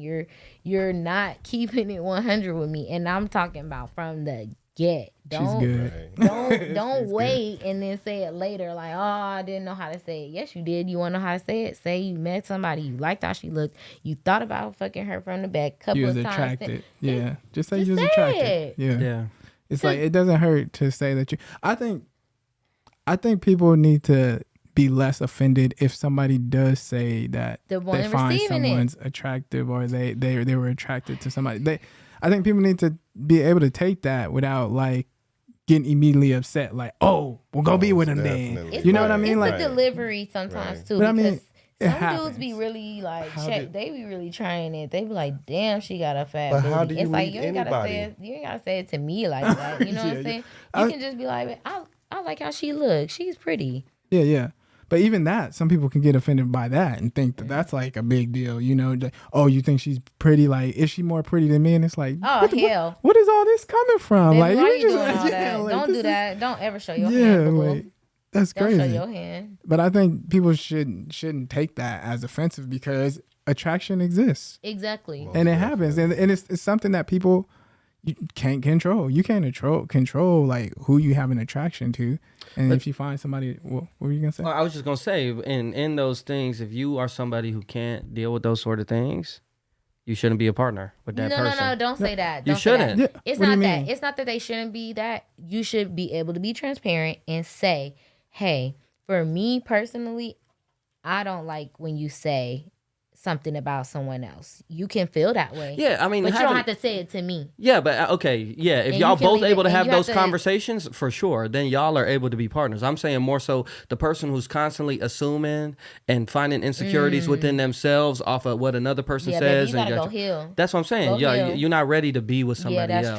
true. Like That's you still true. got growth to do. And that's more so why I say that. And when I say it like that, like you're not ready to be a partner. I feel like too many people be trying to get in partnerships for that convenience I'm talking about, where it's like, hey, you know, it's a little harder to find sex every day. Let me go ahead and find somebody I could do it with 4 times a day, you know? Like, yeah, we and so need that. and I think that's more so what I was even asking with like the open relationships. Like I'm not saying Worst time of the day? Look. What you talking about? no, but Time of the day. I'm just saying, but with like open relationships too, that's what I'm saying. Where I really, and my wonder isn't saying it can't happen or these sort of things. It's more so just the suppression of actually how people feel, and so they're not willing to have the transparencies. Or Nah, you have sex 4 times a day? right now, I'm not in a relationship. If you was, what are you trying to have sex 4 times a day? I would love to. Okay, tell me, like, spread it out for me. Are we going through everyone's sexual I told resume you right she- now? Are you I told going you We she was starting gonna with twerk interject it. sexual resume I told right you now. she was gonna Are interject you going that to shit. work on this day or is this an off day? I'm not gonna lie to you. I'll get a little personal. I'm more of like a morning person. I like Okay. waking up, like being rejuvenated, fresh. Oh, yeah. So later in the day, like the 4 times a day thing will be if it's like been a good day. Okay, so So tell I've me done when it you're doing before. it. So you doing it before work, on your break? Well, break. It depends how close you are to home. Okay. If you work from home, you know, there's dynamics there. On an off day, you know, like, did we go to brunch? We drinking a couple times? You know, there's context. How many times you doing it a day? Bro, Preston? Twerk got 8. You got 8 kids or 7 kids? That's exactly why I'm not doing this. Yeah. 8 times a day. 4 times a day. How But many he you been have? through it though. How many? I have 8 children. Ooh. With multiple women, I'm most definitely not pounding that 4 times a day. I'm too busy as a man, period, though. But I'm not saying It's that not happens a all bad I the can't time. handle that in an off day. I'm not doing that in That's a a lot. regular day where I gotta be productive. Yeah. okay, so yeah, vacation or something. Oh, we going crazy. Yeah, but that's what I'm saying. The convenience of having that person allows you to have that. Yeah, she thought you was Possibility. talking about a regular day. No, I'm just A saying regular that. day. No, it has Tell you to me have that about this day. possibility. Tell me about Right, this right, day. right. I'm a morning person too. Mm-hmm. I think you looking too much into it. I'm saying this more as an example that's a possibility when you with somebody. So I feel like people be looking at that convenience of having that You know, like if that's the reason you with somebody. So okay, so you saying it so from the perspective of being in an open relationship, having that Not even just open. I think any relationship. Like I said, like people who not even transparent that, hey, I found this person attractive, but they suppressing that because they don't want to lose this person. Because if they say that, then this person's gonna get insecure. Now y'all have an issue. But if you no, not to say that they're gonna get insecure. If you know your person and you know your person ain't with none of that, right? But you on that. Or whatever you on, your person should know that you on that, or that the fact that you on it, that you need to get off of it. So if you decide to get off of it, then you shouldn't be looking at nobody getting no attraction, right? Because I you kind of lost you you said on that one. you said if you was gonna say something to her, you would lose her. Why would you say something to her if you know that she ain't on that? Well, that's what I'm saying. Now you suppressing your actual feelings as opposed to finding a partner that's right for you. But why you want to be with that person if she making you suppress how you feel? That's what I'm saying. You So shouldn't be with that person. So you gonna break up with her because you keep seeing booty that you like? Not necessarily booties. I mean, I don't know. Like, I'm just saying more so if you can't be transparent with your partner. I mean, why do you need... Okay, let me ask you this. Do you need to be transparent about seeing somebody that you're attracted to your partner? Do you need to tell them that? Not necessarily. That you're suppressing? I don't think you need to. I don't think you need to, but I'm just saying, I think at some point, if you're not able to have a dialogue where you're able to tell the person how you feel and they just gonna assume shit as opposed to hearing where you come from, y'all not really on the same wavelength. Walmart and see 17 attractive women. I'm not about to tell I don't think you have to say. Yeah, I don't think you have to say. I don't think you have to say. I'm not saying you have to say it all the time. Oh, okay. I'm just saying as far as just like y'all transparency. If you were to bring that up one time, or she did catch your eye one time, that y'all could actually have a conversation. Well, yeah, I think like what she said. Then if I'm with her, I should be able to see. Hey, babe, she is very. You know. That's what I'm saying. I Okay, yeah. I say it first. Yeah. Well, my thing with that was where I feel like you should be able to say something is, say if you found an attraction to somebody and like that person's like running through your head and you feel like I might want to pursue this person. I think that's something that you would want to. That's when you're transparent with them. Yeah, I think that's when you want to bring that up, because if you don't, and then say you see Really? old girl again. Yeah. Because I feel like that's more detrimental to the relationship. Well, no, but that's the thing. That's why we're talking about open relationships. So if you're talking about a monogamous, I just mean relationships in general with transparency. No, we can't. You Detrimental can't talk about, or not, you should be transparent. Right. Yeah, so for sure. But I even feel like you should be be comfortable, transparent, like her ass fat. Well, no, right. So even in a monogamous, you say in general, but even in a monogamous relationship, right?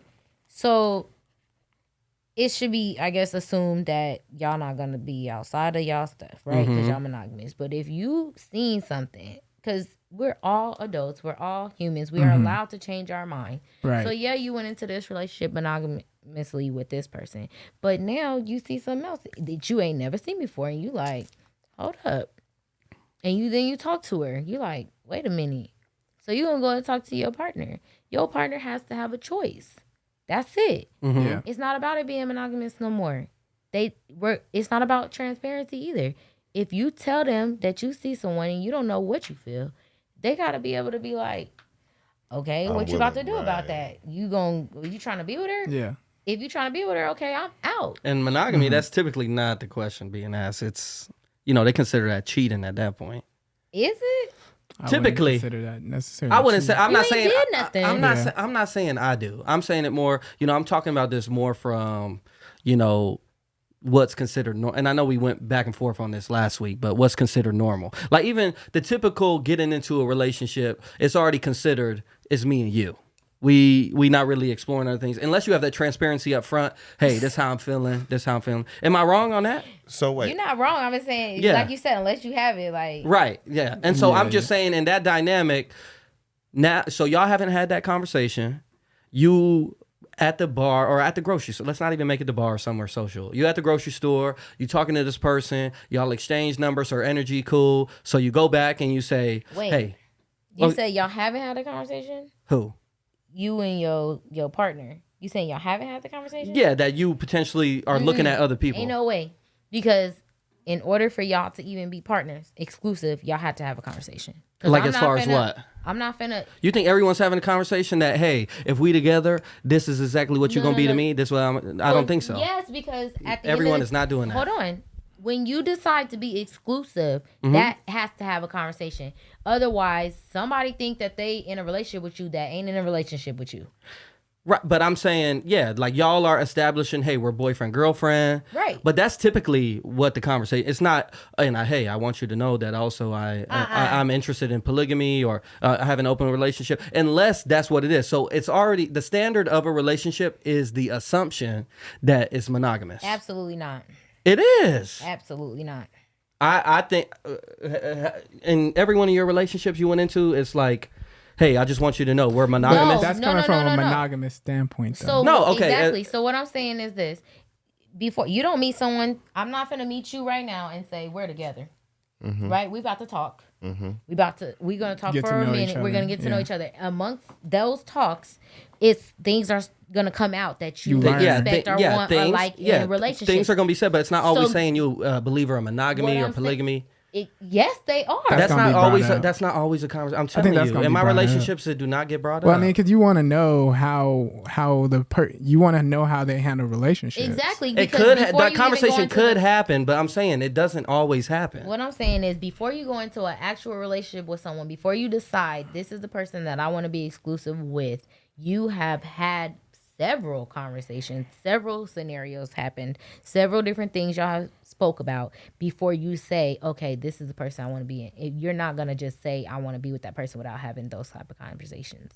There's no way. Conversations happen, but polygamy isn't always a topic, or monogamy isn't always a topic of conversation. Well, it's not. Monogamy is almost always a given. That's what I'm saying. That was my point. That's what he's saying. But what I'm telling him is you're not going to go into a relationship assuming that it's monogamous because that's the given. No, you're not. You're gonna say little things like, not if that's not what you want. want. You better not be looking at little other dudes, and she gonna be like, well, why I can't look at other dudes? Right. That's how that's gonna be if that's what you want. Yeah, but I'm just saying, and you just said it with me that the initial standard is monogamy unless you say it's something else. I think that's for a person if a monogamous person is. Yeah, because I hang out in different spots than you. Exactly. Yeah. Okay. And so I wouldn't. It's everybody on what I'm on. Okay. So you don't even have to say it. Okay. And so okay. That's what you would do. You wouldn't go to certain specific places because you know that that's probably not going to be where I'm gonna find the girl I want.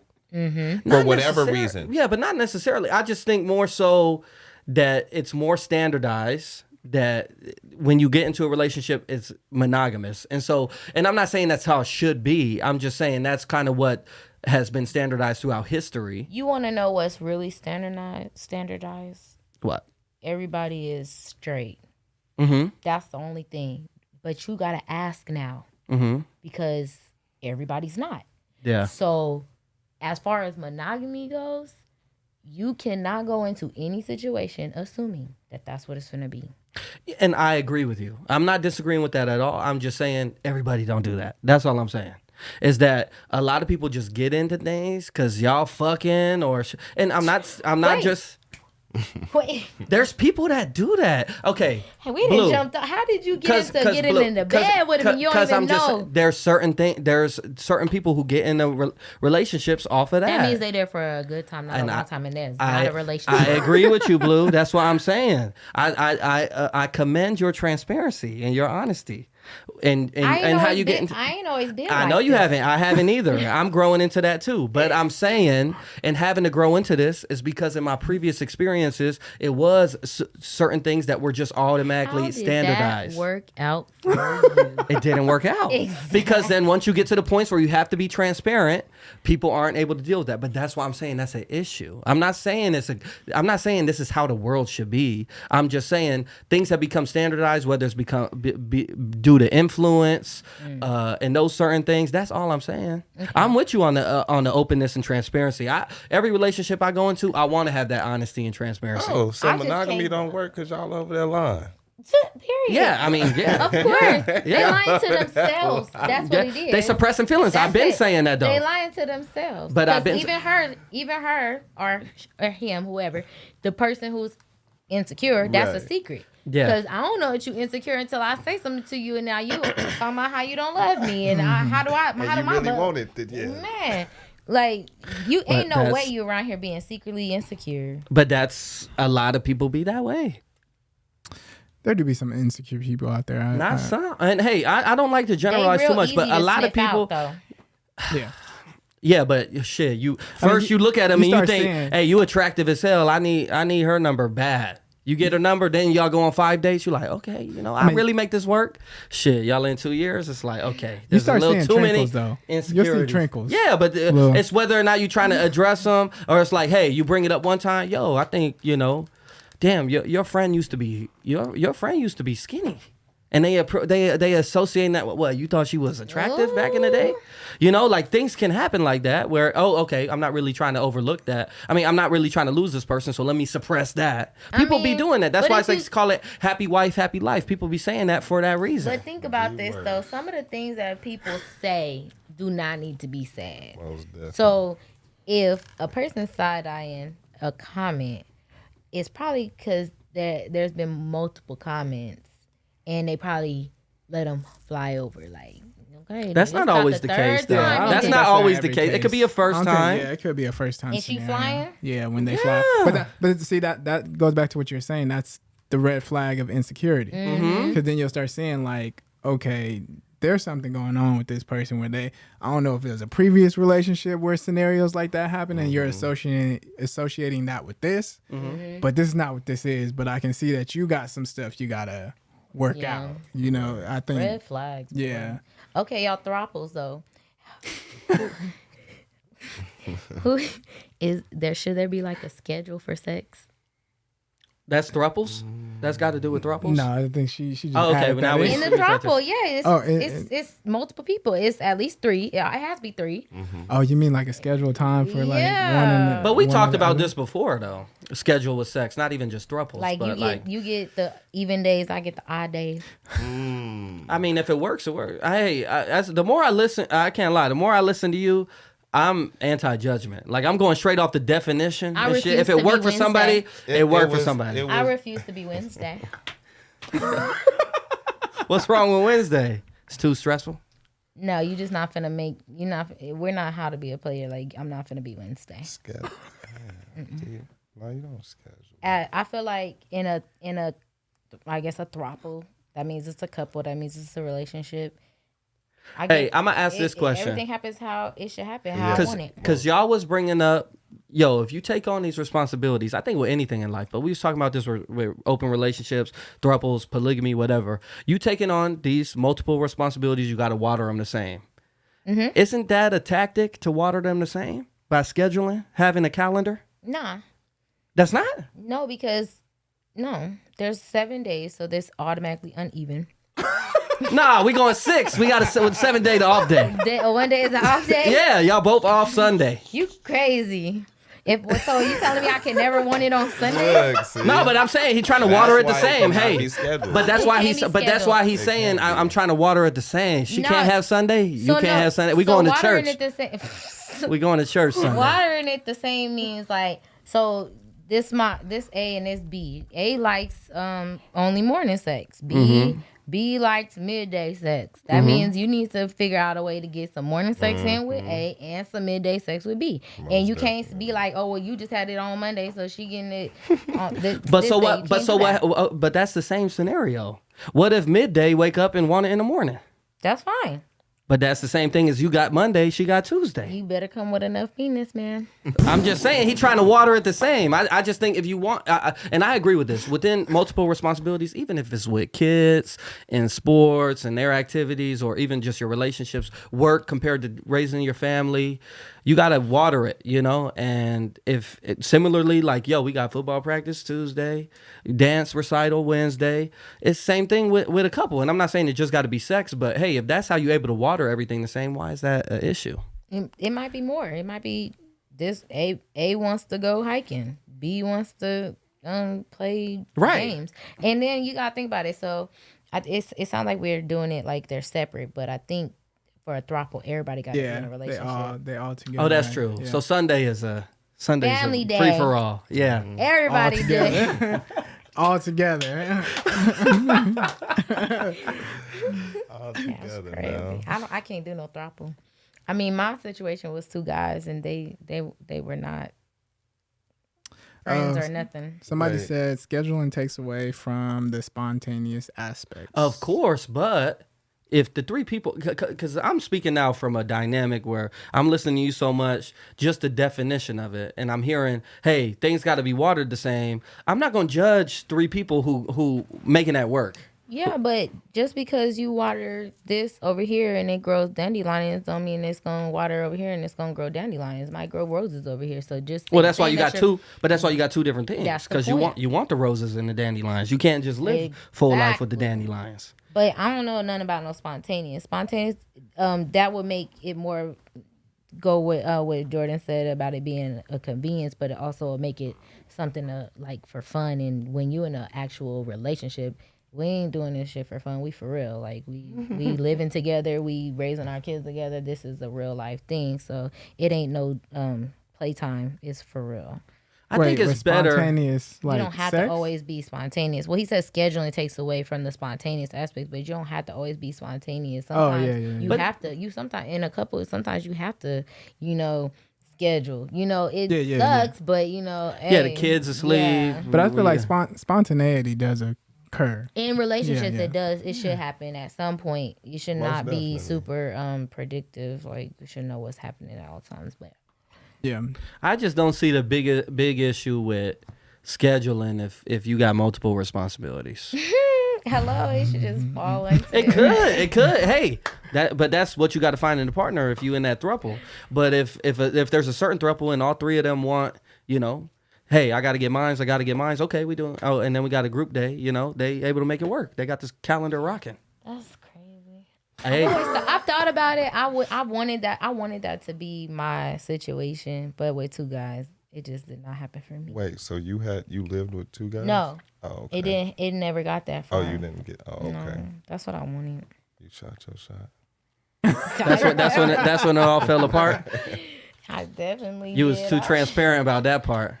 I They was like, tried. nah. Man, I was this close. It was never gonna be a situation where we all live together. But I wanted it to come together. Yeah, like y'all go to- kumbaya. go to- I wanted go- it to You was be. like, Go bowling let's together. all Yeah, let's play the Man. ukulele. sit around the fireplace. What? We not trying to have all that. What you trying to? What you got going on over here? Ain't last long at all, man. No, that's I'm gonna try They again. didn't hang I'm gonna around? try again. Mm-mm. no. The first one was like, I can't do this. But they both knew of each other. Yeah. Yep, Do definitely you no. think you can successfully satisfy 2 men? Because women always say that about the Together, men. I do not know. Obviously, I be feeling like I'm just I can do it when I'm like watching videos and fantasizing about it. And then some videos I be like, that would be me, and she look like she's struggling. And obviously, we won't know until I actually do it. Right. But I've never found 2 guys that would share me like that. Right. Nobody wants to share me, so That's that's why I feel like it's not in my stars. yeah. It's a fantasy. I'm just Yeah, I'm gonna leave it up They here. got videos, Yeah, I'm gonna just leave it up here. Yeah, I don't know. You never know. Maybe you run into somebody and I gotta have a connection. I'm Yeah. sapio, so I can't just do it to just any. I mean, obviously, there's 2 guys right now I know could call it, be like, hey, they'll just do it. But you trying to have that I connection. want a connection. yeah. most definitely. Because you see the videos of the women and they just get. I want to be worshipped. Oh yeah. So No, for real.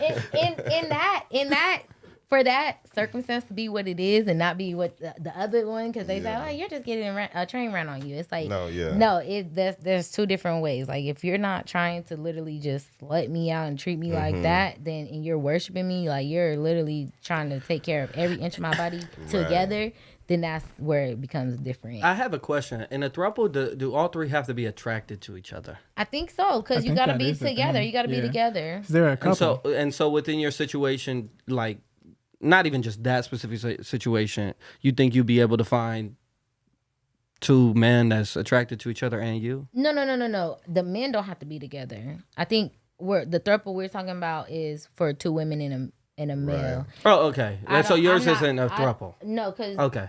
Well, yeah, it is. It is If because so there's two different types. I'm just in two different relationships. Okay. You No, got, I guess you it's got. not. No, Yeah, it that's is. not a It is. throuple. That's not a It's not a because the throuple. No, throuples it's not that a they're all throuple. yeah That's they're more like all an open relationship. Mine Yeah. wouldn't be a throuple. Mine, I was, I guess, Open.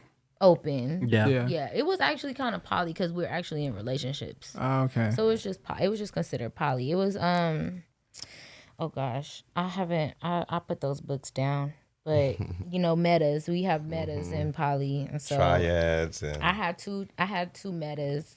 Well, they were metas to each other because they were with me. So the two guys were metas to each other, but they were my boyfriends. Gotcha. If that makes sense. Yeah. So if you have no connection with one person, but y'all both dating the same person, y'all are metas? The two people that you're dating, those are metas to each other. So the two guys, Because they don't have a connection. they don't which have is- a connection, right. but they're connected through me. Okay. And then unless, because I don't think that like his wife was my meta. Oh, because he had a wife too? Yeah. Okay. But then he also he no, 'cause he you had were with another her. he had another situation, and she was my meta. But I Okay. guess his wife was my meta then too.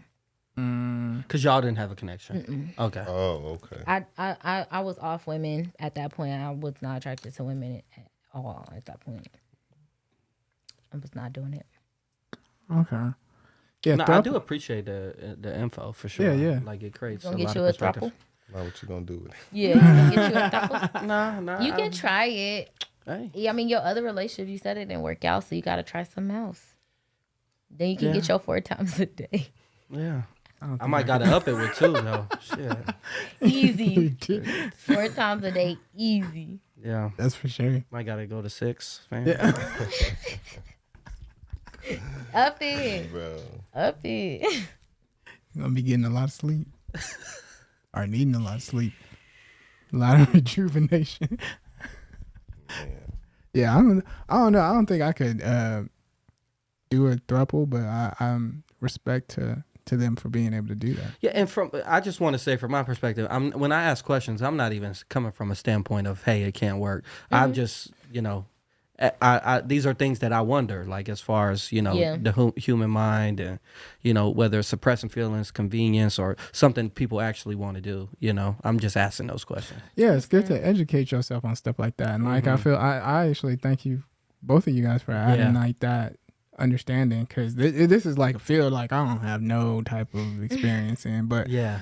like learning that and just how there's so much communication in between that, and just being able to know each other, know the wants, know the boundaries and stuff. It was very interesting. I like that. No one's ever tried to be open with you? No. I'm telling you, a lot of times like those conversations, I was the one they're who more rare. wanted it. Well, I was gonna say, yeah, y'all. It was more or less. You guys never tried to be open with a girl. Yeah. Not necessarily where I said I wanted something else, but I've made comments about, Like adding in or having like a threesome? not even adding in, like a girl being attractive and it just being like, Trash. met with,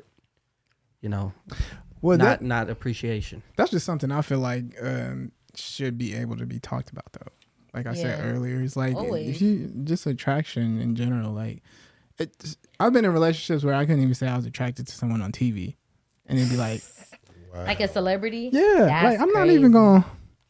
Like, what you think I'm gonna be in their DMs? Like, what? Even if you was. yeah, like I think that's crazy. I don't know. Well, that makes me wonder too, with the context of that. Some people are cool with, being able to call celebrities attractive, but not someone we can make contact with. Yeah, I've heard that too. Like, I've heard some people will get mad. They'll be like, "Oh, if it's a celebrity." Like, for example, I know this one relationship of people I know where the woman was mad because he was liking girls' like videos on social media, and I was like, "Well, that's not really gonna do nothing." She was like, "Well," I was like, "What if he liked the celebrity's picture?" And she was like, "That's different because he doesn't have access to the celebrity, but he has more access to this person." And I was just like, Yeah, social media is gonna be the death of a lot of just not just relationships, but like people's morals. Like they really take social media into account for a lot of things. Yeah. Like I know that's some so dangerous. I know some girls who they cool with their boyfriend watching porn, but do not accept OnlyFans because it's like a person. I mean, and you paying that person, but you paying that person for it. If you paying for OnlyFans, we gotta have a conversation. Like, let's talk because. No, but I just mean it from the aspect of. No, just why are you paying? But what if so that's an issue to you? But what if they buying porn? Porn is free. But what if they're buying it? Why? It's free. Like buying videos. What if they don't like the free porn though? What if they like this OnlyFans $20 person or video or content creator? That's all I'm saying. Hey, and so that's why I say there is fluctuation with that. But no, I'm not saying I don't agree with you. I'm just playing devil's advocate. No. I agree. I'm just saying from the porn because what do you do? But that's what I'm saying. Why are you paying for porn? Where people get, there's those that context where, hey, you could watch porn as long as it's free and you're not paying nobody. And you're talking about OnlyFans? Oh no. Yeah, or even if you paying for Pornhub Premium or some shit, I don't know. That's crazy. That's what I'm saying. You never know what they pay. Yeah, like I'm just saying, like I know girls. Like I've had a conversation with a girl who says, "Hey, similarly to the celebrity thing, you could like all the you could think Scarlett Johansson is pretty, but you're not finna tell Rebecca me down the street." I'm not trying to hear it. Same with the porn, where it's like, hey, Pornhub cool because you probably never gonna meet these people, but damn, you can message this girl on OnlyFans. You not though. So at the end of the day, you're not gonna tell me what I can and can't do. I'm a grown person. Sure, yeah, I'm not. And hey, that's more so what I'm saying with relationships and people understanding whether it's fit or not and being transparent with that. But I'm just saying, things can be sort of skewed at times. Pornhub Premium. Yeah, Pornhub Premium. I mean, if they can afford it and it's not something that's like cutting the lights off. Yeah, or just consuming you to a point where like you not doing what you're supposed to do. Yeah, but I mean, you said you have a problem with them if they buying OnlyFans though, right? I mean, at first I was like, why are you buying porn? But if that's what you want to do, like you can buy whatever you want. I can't tell no grown person what they can do. But I would obviously be like, why? That's just how I would say. But I'm not gonna be like judging you by it, or I'm not. That's not gonna be a deal breaker for me. Like I said, we gotta have a conversation. I just want to know why you doing that. But what's So Twerk, what's the issue? She's okay. Why would she be okay with you fantasizing about another woman, period? I mean, porn, if it's for y'all or you using it in y'all. So you even saying porn in general? Yeah, she's okay and it's okay for you to go. Yeah, that's what I'm saying for me and my girl. No, but you by yourself. I'm not. So you gotta watch it with your. Yeah, I'm not saying you. I'm just saying a guy in a dynamic. The girl allows him to watch porn, but gets upset if he's paying for it. Why are we saying these words like allow? Why are we saying that? Did I say that? Because that's she in her boundaries. This is what I'm allowing in a relationship. Okay. You can watch porn. We're talking about boundaries. Yeah, you can watch porn, but if you paying for it, we have a fucking issue. I mean, that's not what I was saying. I'm not saying it's you. I'm saying that was the initial example I had brought up. I watch free porn on Twitter. So hey, that's what I was gonna say. But again, also, I'm not fantasizing about nothing neither. That's what I'm saying. But he's going. It's different, right? He's going because y'all be getting deep with that fantasy type thing as far as like the person. I don't care about the person. I look for some key things in porn. Right. If it sucks, I'm skipping to the next one. Like I think a lot of people do that though. Listen, you gotta have some things, and it gotta have a checklist. Yeah. If it check on my checklist, I'm bookmarking that thing. Yeah. But where's the action? Why are you paying for it? It's free. Oh, okay, yeah. I even scrolled on a freaking 20-minute video on Twitter one time. I was like, what happened to the 2-minute match? Like, They got that Twitter blue now. they didn't turn to X and you can get a freaking X 20 blue. minute You video. get a whole, I was you like, get a whole movie wait a on minute, there. this thing long. I can scroll. Like, dang. Scroll to the good part. That's funny. That's too much. Man, porn is, listen, Wow.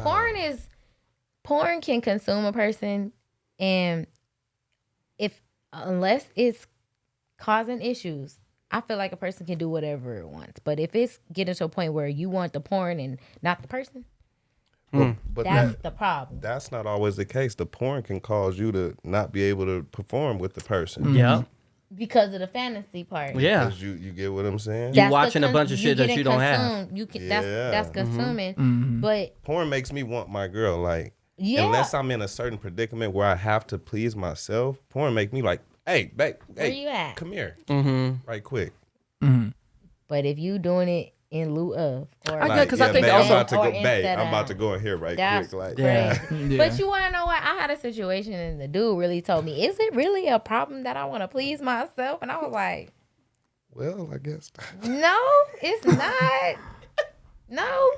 No, it's not. But I think there is like part of that is also just like the convenience aspect too goes there too. in What my opinion. convenience? Why is it not a problem? Yeah, that's what I'm saying. I think it yeah, is a yeah, problem yeah, yeah. because it's a convenience. Like you're not trying to, get a little workout in and shit. For You a just man, yes. yeah, you know what I'm saying? Like It be literally that simple. Like they don't want to do all that you got to That- do Yeah. to have sex. So they. but like, that's I'ma why just porn rub one kind of out. kills the mental a little bit because of that Trash. Make aspect. your ass even more lazy. Yeah. nigga. Man, Yeah. hello, like come on, let's work out. No, Yeah. no, for real.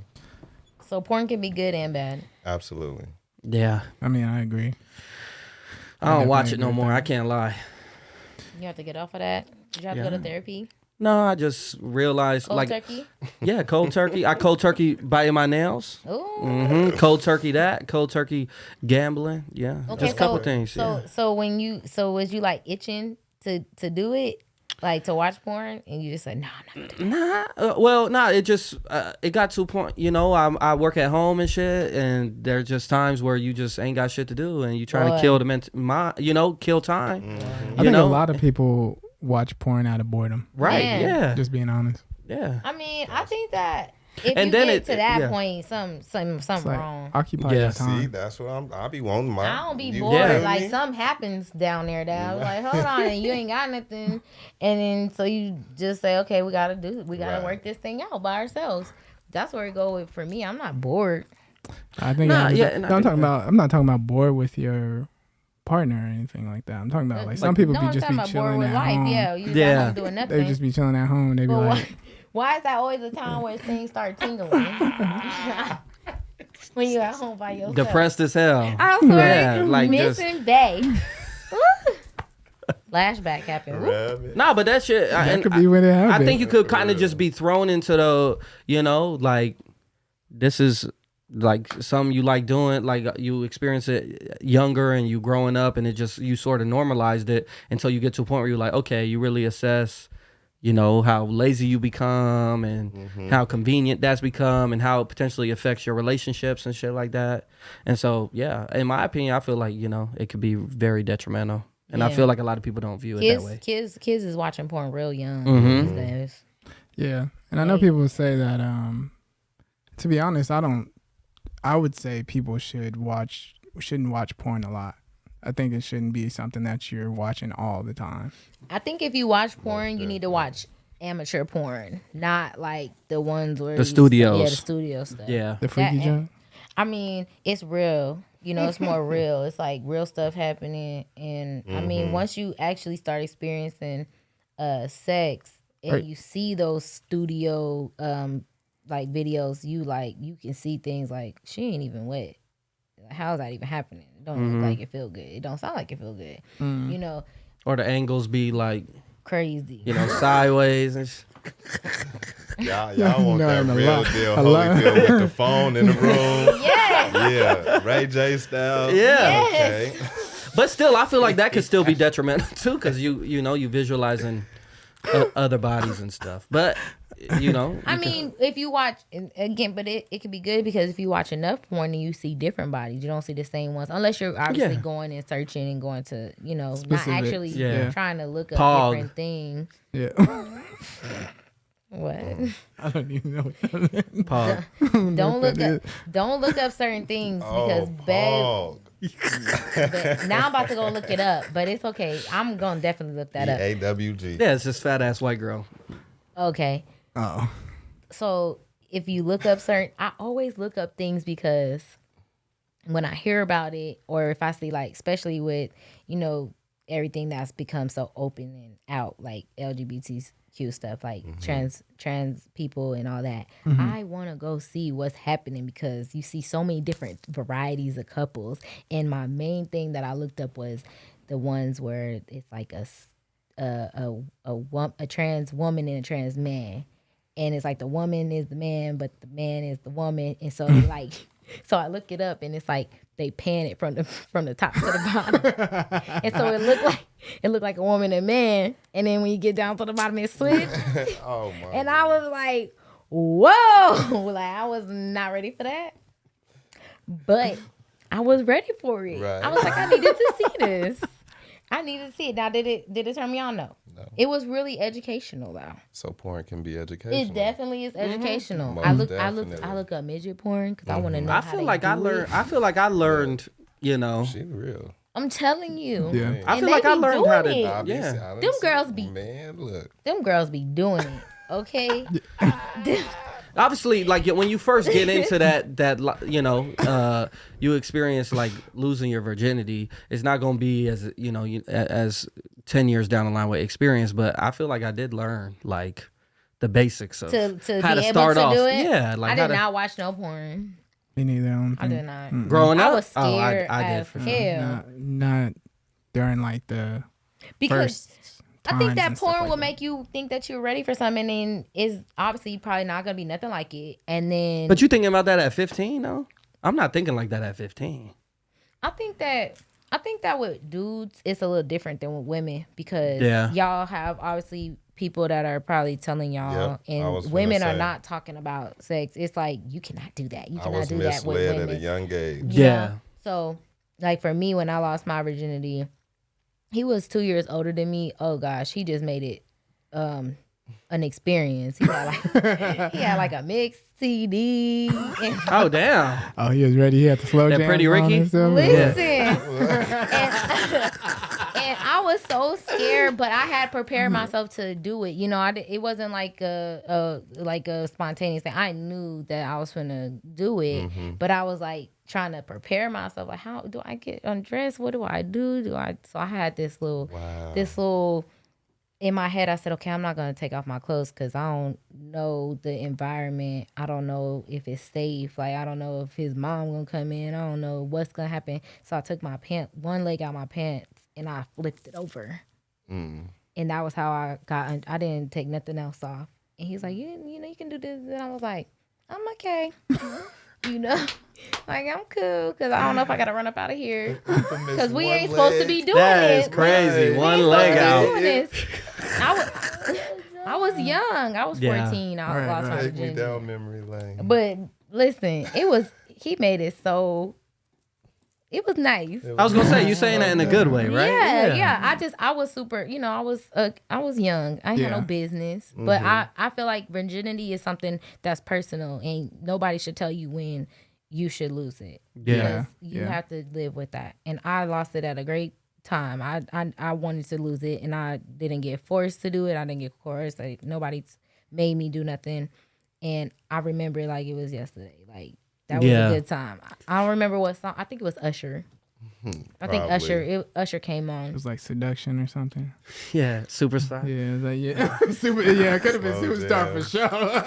It was Superstar. Yeah, it was probably Superstar. But the playlist, man, the playlist that falsetto on the beginning. The playlist was crazy. The whole mood. Y'all know man. If you did not get a mix CD when Was you the lost lights your dim virginity, too? you missed out. Okay. Was the lights dim? It was dark in there. Oh, it was dark? Yeah, Okay, it was Kevin. dark. I see he had like candles. Oh, yeah. Yeah. It was something Oh, like he that. hooked you up. Yeah. Man, Yeah. 6-year-old. What the 16, fuck? yeah. He hooked Man, you his up. he must have known his mom was still Somebody working told late. him, yeah. Yeah, He had time that day. Mhm. Yeah. Stopped at Target on the way home. I could have took them clothes off, baby. I could Whole have took them. CD, huh? Mm-hmm. I could have took them clothes off. All right, so I guess we're gonna have you take this one away, Blue. What do you think the takeaway for this podcast should be for this episode? Transparency. Transparency. Okay, Love it. Yeah, I love that. I love that. Be transparent. But I tell y'all that all the time. Stop lying to these niggas. Tell them it was bad. Stop being scared. Ooh. Yeah, Simple, like she say, some niggas is scared of the honesty. You got to be willing to accept that too, though, bro. Women too. Mm-hmm. Give it to me raw. I Raw, like yeah. it like that. I dirty. can process it better and faster that way. to be honest, I'm the same. I think I'm the same way when it comes to that. I'd rather you be honest with me, even if it's like, Bad. yeah, if you found somebody and you attracted and y'all been talking and y'all been going back and forth, I'd rather you just come and be honest with me than not tell me anything and then all of a sudden it's like a surprise. Oh, Nah, I'm I didn't even know. Like, dang, I tell you, 50 I just walked into this. 50% of people are going to accept it and stay. The other 50%, you're not supposed to be with them anyway. Yeah, And you trying to hold them hostage. Right. Yeah. You cannot kidnap me. Do not kidnap me. yeah, I like that too. Dang, you should have let that. Do not kidnap me. Do not kidnap your spouses. I like that. No, For years lying to them. That's crazy. but no, I definitely feel that makes a lot of sense, and I think people need to do that more. Talk to your partner about stuff, like explain stuff, break stuff down, let them know how you feeling, what you know, give a better understanding, help them get an understanding of you. I think that's the thing is people don't understand people. Yeah. You But that's because people aren't really who they are. Yeah, that's what I mean. They're not walking in their truth. Yeah, Everybody got masks on. But I think it starts even beyond that. Like what we was touching on earlier, like parents and raising their kids. You got to create that environment where a kid grows into True. understanding that they can be transparent. Yep. Yeah. Yep. That That's it's where okay it to be starts. transparent and they gonna be heard for what they feeling and shit. right. Dang, that was a good way to circle back to that. Because it starts starts in the household. Yeah, you're gonna get to a point. Hey, I couldn't be transparent these 20 years. Let me try and be transparent with this person. It's not gonna happen that way. Oh, definitely. But that's a part of healing. Yeah. And I think that what a lot of people should do once they come into adulthood is they should automatically just go and get some therapy. Like right. automatically. You could have had the best childhood per se, like from your own perspective, and then you get into a relationship with someone who didn't, and you don't know how to deal with them. Yeah. Most definitely. You got to be able to get into knowing about triggers and how to deal with conflict and how to have conflict resolution, how to understand and overstand and not just only know what your experiences are, only know what you feel. Because if you're not an empath naturally, then you're going to automatically be seen as selfish. Right. I sought out therapy for the first time this year, and I just want to say it takes some. That's why people don't do it. You don't know that you need it first off, and then to convince yourself, like, man, I want to grow a little more, like, you know, to understand that that's what it is a part of. It helps. Self-awareness. It helps, especially because Definitely. I think it helps. And honestly, I think it does a lot for like helping to learn about yourself and honestly transparency. 'Cause you're able to open up a lot more to somebody and then tell them like this stuff that you probably wasn't able to tell a whole bunch of people, you know, and you're like, dang, It helps I can you actually dig talk deep. about this. Yeah. It helps you dig deep and find out the root cause of a lot of things that you probably don't even know are issues because you can't see that it's an issue, because a lot of times people run away from conflict and problems. As soon as things get real hot, they get gone. Yeah. And it sucks, but therapy is the only solution. I can tell you that for sure.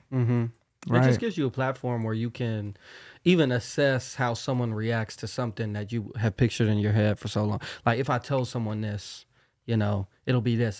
Then you finally get to experience it with somebody, and they, It's they not what you thought it was. yeah, you like, damn, Yeah. that wasn't as big a deal as I thought it was, and they can, create that platform. Anyone experienced therapy? Yeah. Yeah. You sound Yeah. like you have. Yeah. Oh, Yeah. Okay. So Mhm. I'm the only new, but okay. No, I was just this year. I was just this year too. Oh, okay. Yeah. I went through therapy in 2020 before I, stepped out and walked in my truth. And I learned some things that I needed to learn about myself. I accepted a lot of things that I needed to accept about myself. And then I started applying. And I feel like I kind of graduated myself and I went on. And now I'm at a point where it's like, okay, time to go back. Yeah. So it's not something that you just do it and it's like, okay, I'm cured. It's Yeah. not something like that. You have to, find yourself again, because we evolve as people. We evolve every day. And so I'm not the same person in 2020 no more. And I'm glad, because, even after I started learning and implementing everything, now I'm walking into a different phase of my life. So I'm going to go back. Yeah. That's a good way to do it. Yeah. I went back in 2017. Oh, okay. That's when I went, and it was real. It was good. And honestly, I've been thinking about going back. I've had like the Doctors on Demand ones, and did some with them, but not like going to the office session like I was going to in 2017. So, but it was good. I liked it.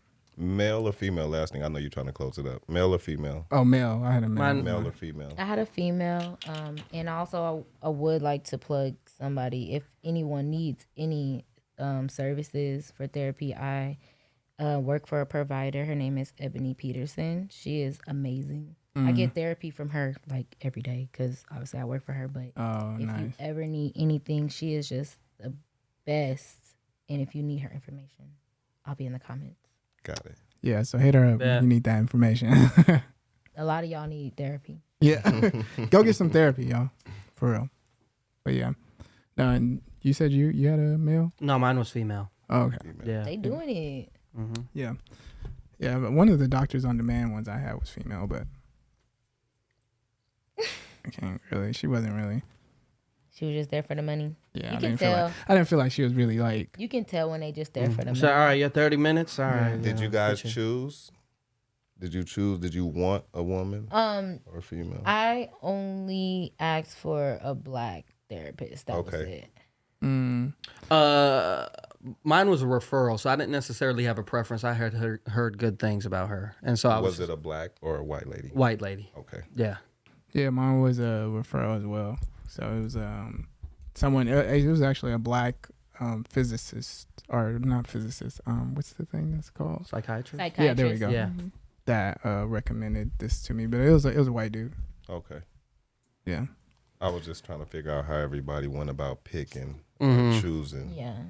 Yeah, I didn't really consider gender or race in mine. It was more so It's a just big like, deal. Yeah. is it? Yeah. I mean, when you if you go on a Psychology Today website, you can literally pick gender. You can pick race. You can pick. That's why I'm at. Yeah. Yeah. What else? Yeah, mine was I think just you can pick referral. orientation too. Orientation. Yep. I thought I wanted a woman for a long time, but I feel like that's my comfort zone. But I'm like, no, I need to talk to somebody that's probably been down the exact same path I've been down. Okay. Yeah. But you see, even then, like mine, she would always be like thrown back by everything that I was telling her. Like I stumped her a couple times. She was like, "That's a lot." That's what she would say to me. And so she didn't go through half of the things that, and she was way older than me too. So she was just completely flabbergasted by a lot of the things that I talked to her about that I have experienced. So I don't think it matters about that. And it asked if I wanted 45 plus years old as well. And that's another thing, because they come from a different generation than you. Got it. And so they're not exactly going to super relate, but they can step back and like kind of pull you out and bring you into another dimension that a lot of people in your generation can't do. Yeah, different type of understanding almost. Yep. Yeah, I know what you mean by that. Yeah. But dang, I appreciate this one. This was It's a good episode. I said it before it started. I felt it. Yeah, you did. You knew that. You called it. This was a real good one. I appreciate you guys. I appreciate you guys sharing all that information. It was good to get that understanding from us being outside looking in, you know. And I'm usually a non-judgmental person when it comes to anything. So it's just, I just wanted to understand the world. And you guys definitely gave a clearer picture of that. So I appreciate both of y'all for that. Absolutely. And she broke down a lot for me, being a woman that has like real knowledge on it, that's not just doing it up here talking because she in a relationship. She gave me I am not in a relationship, just so y'all know. Okay. In the comments. I am single. Big single. If somebody told me that they was single, they can go to Walmart on Craig single. That's me too. What? Yeah. Oh, that's single. Single. That shit crazy. No, but I appreciate all you guys for tapping into this episode. Thank you guys. Yeah, we appreciate everybody who's joining the comments. All the comments. Get y'all Yeah, the likes and points. stuff Get like y'all that. points. You heard her. Get y'all points. Get y'all points. Yeah. But yeah, if you guys, share the videos, comment on the videos, we appreciate you guys. Somebody said, bring her back. Yeah, I mean, she was over here glowing today. She was like, she was in her bag.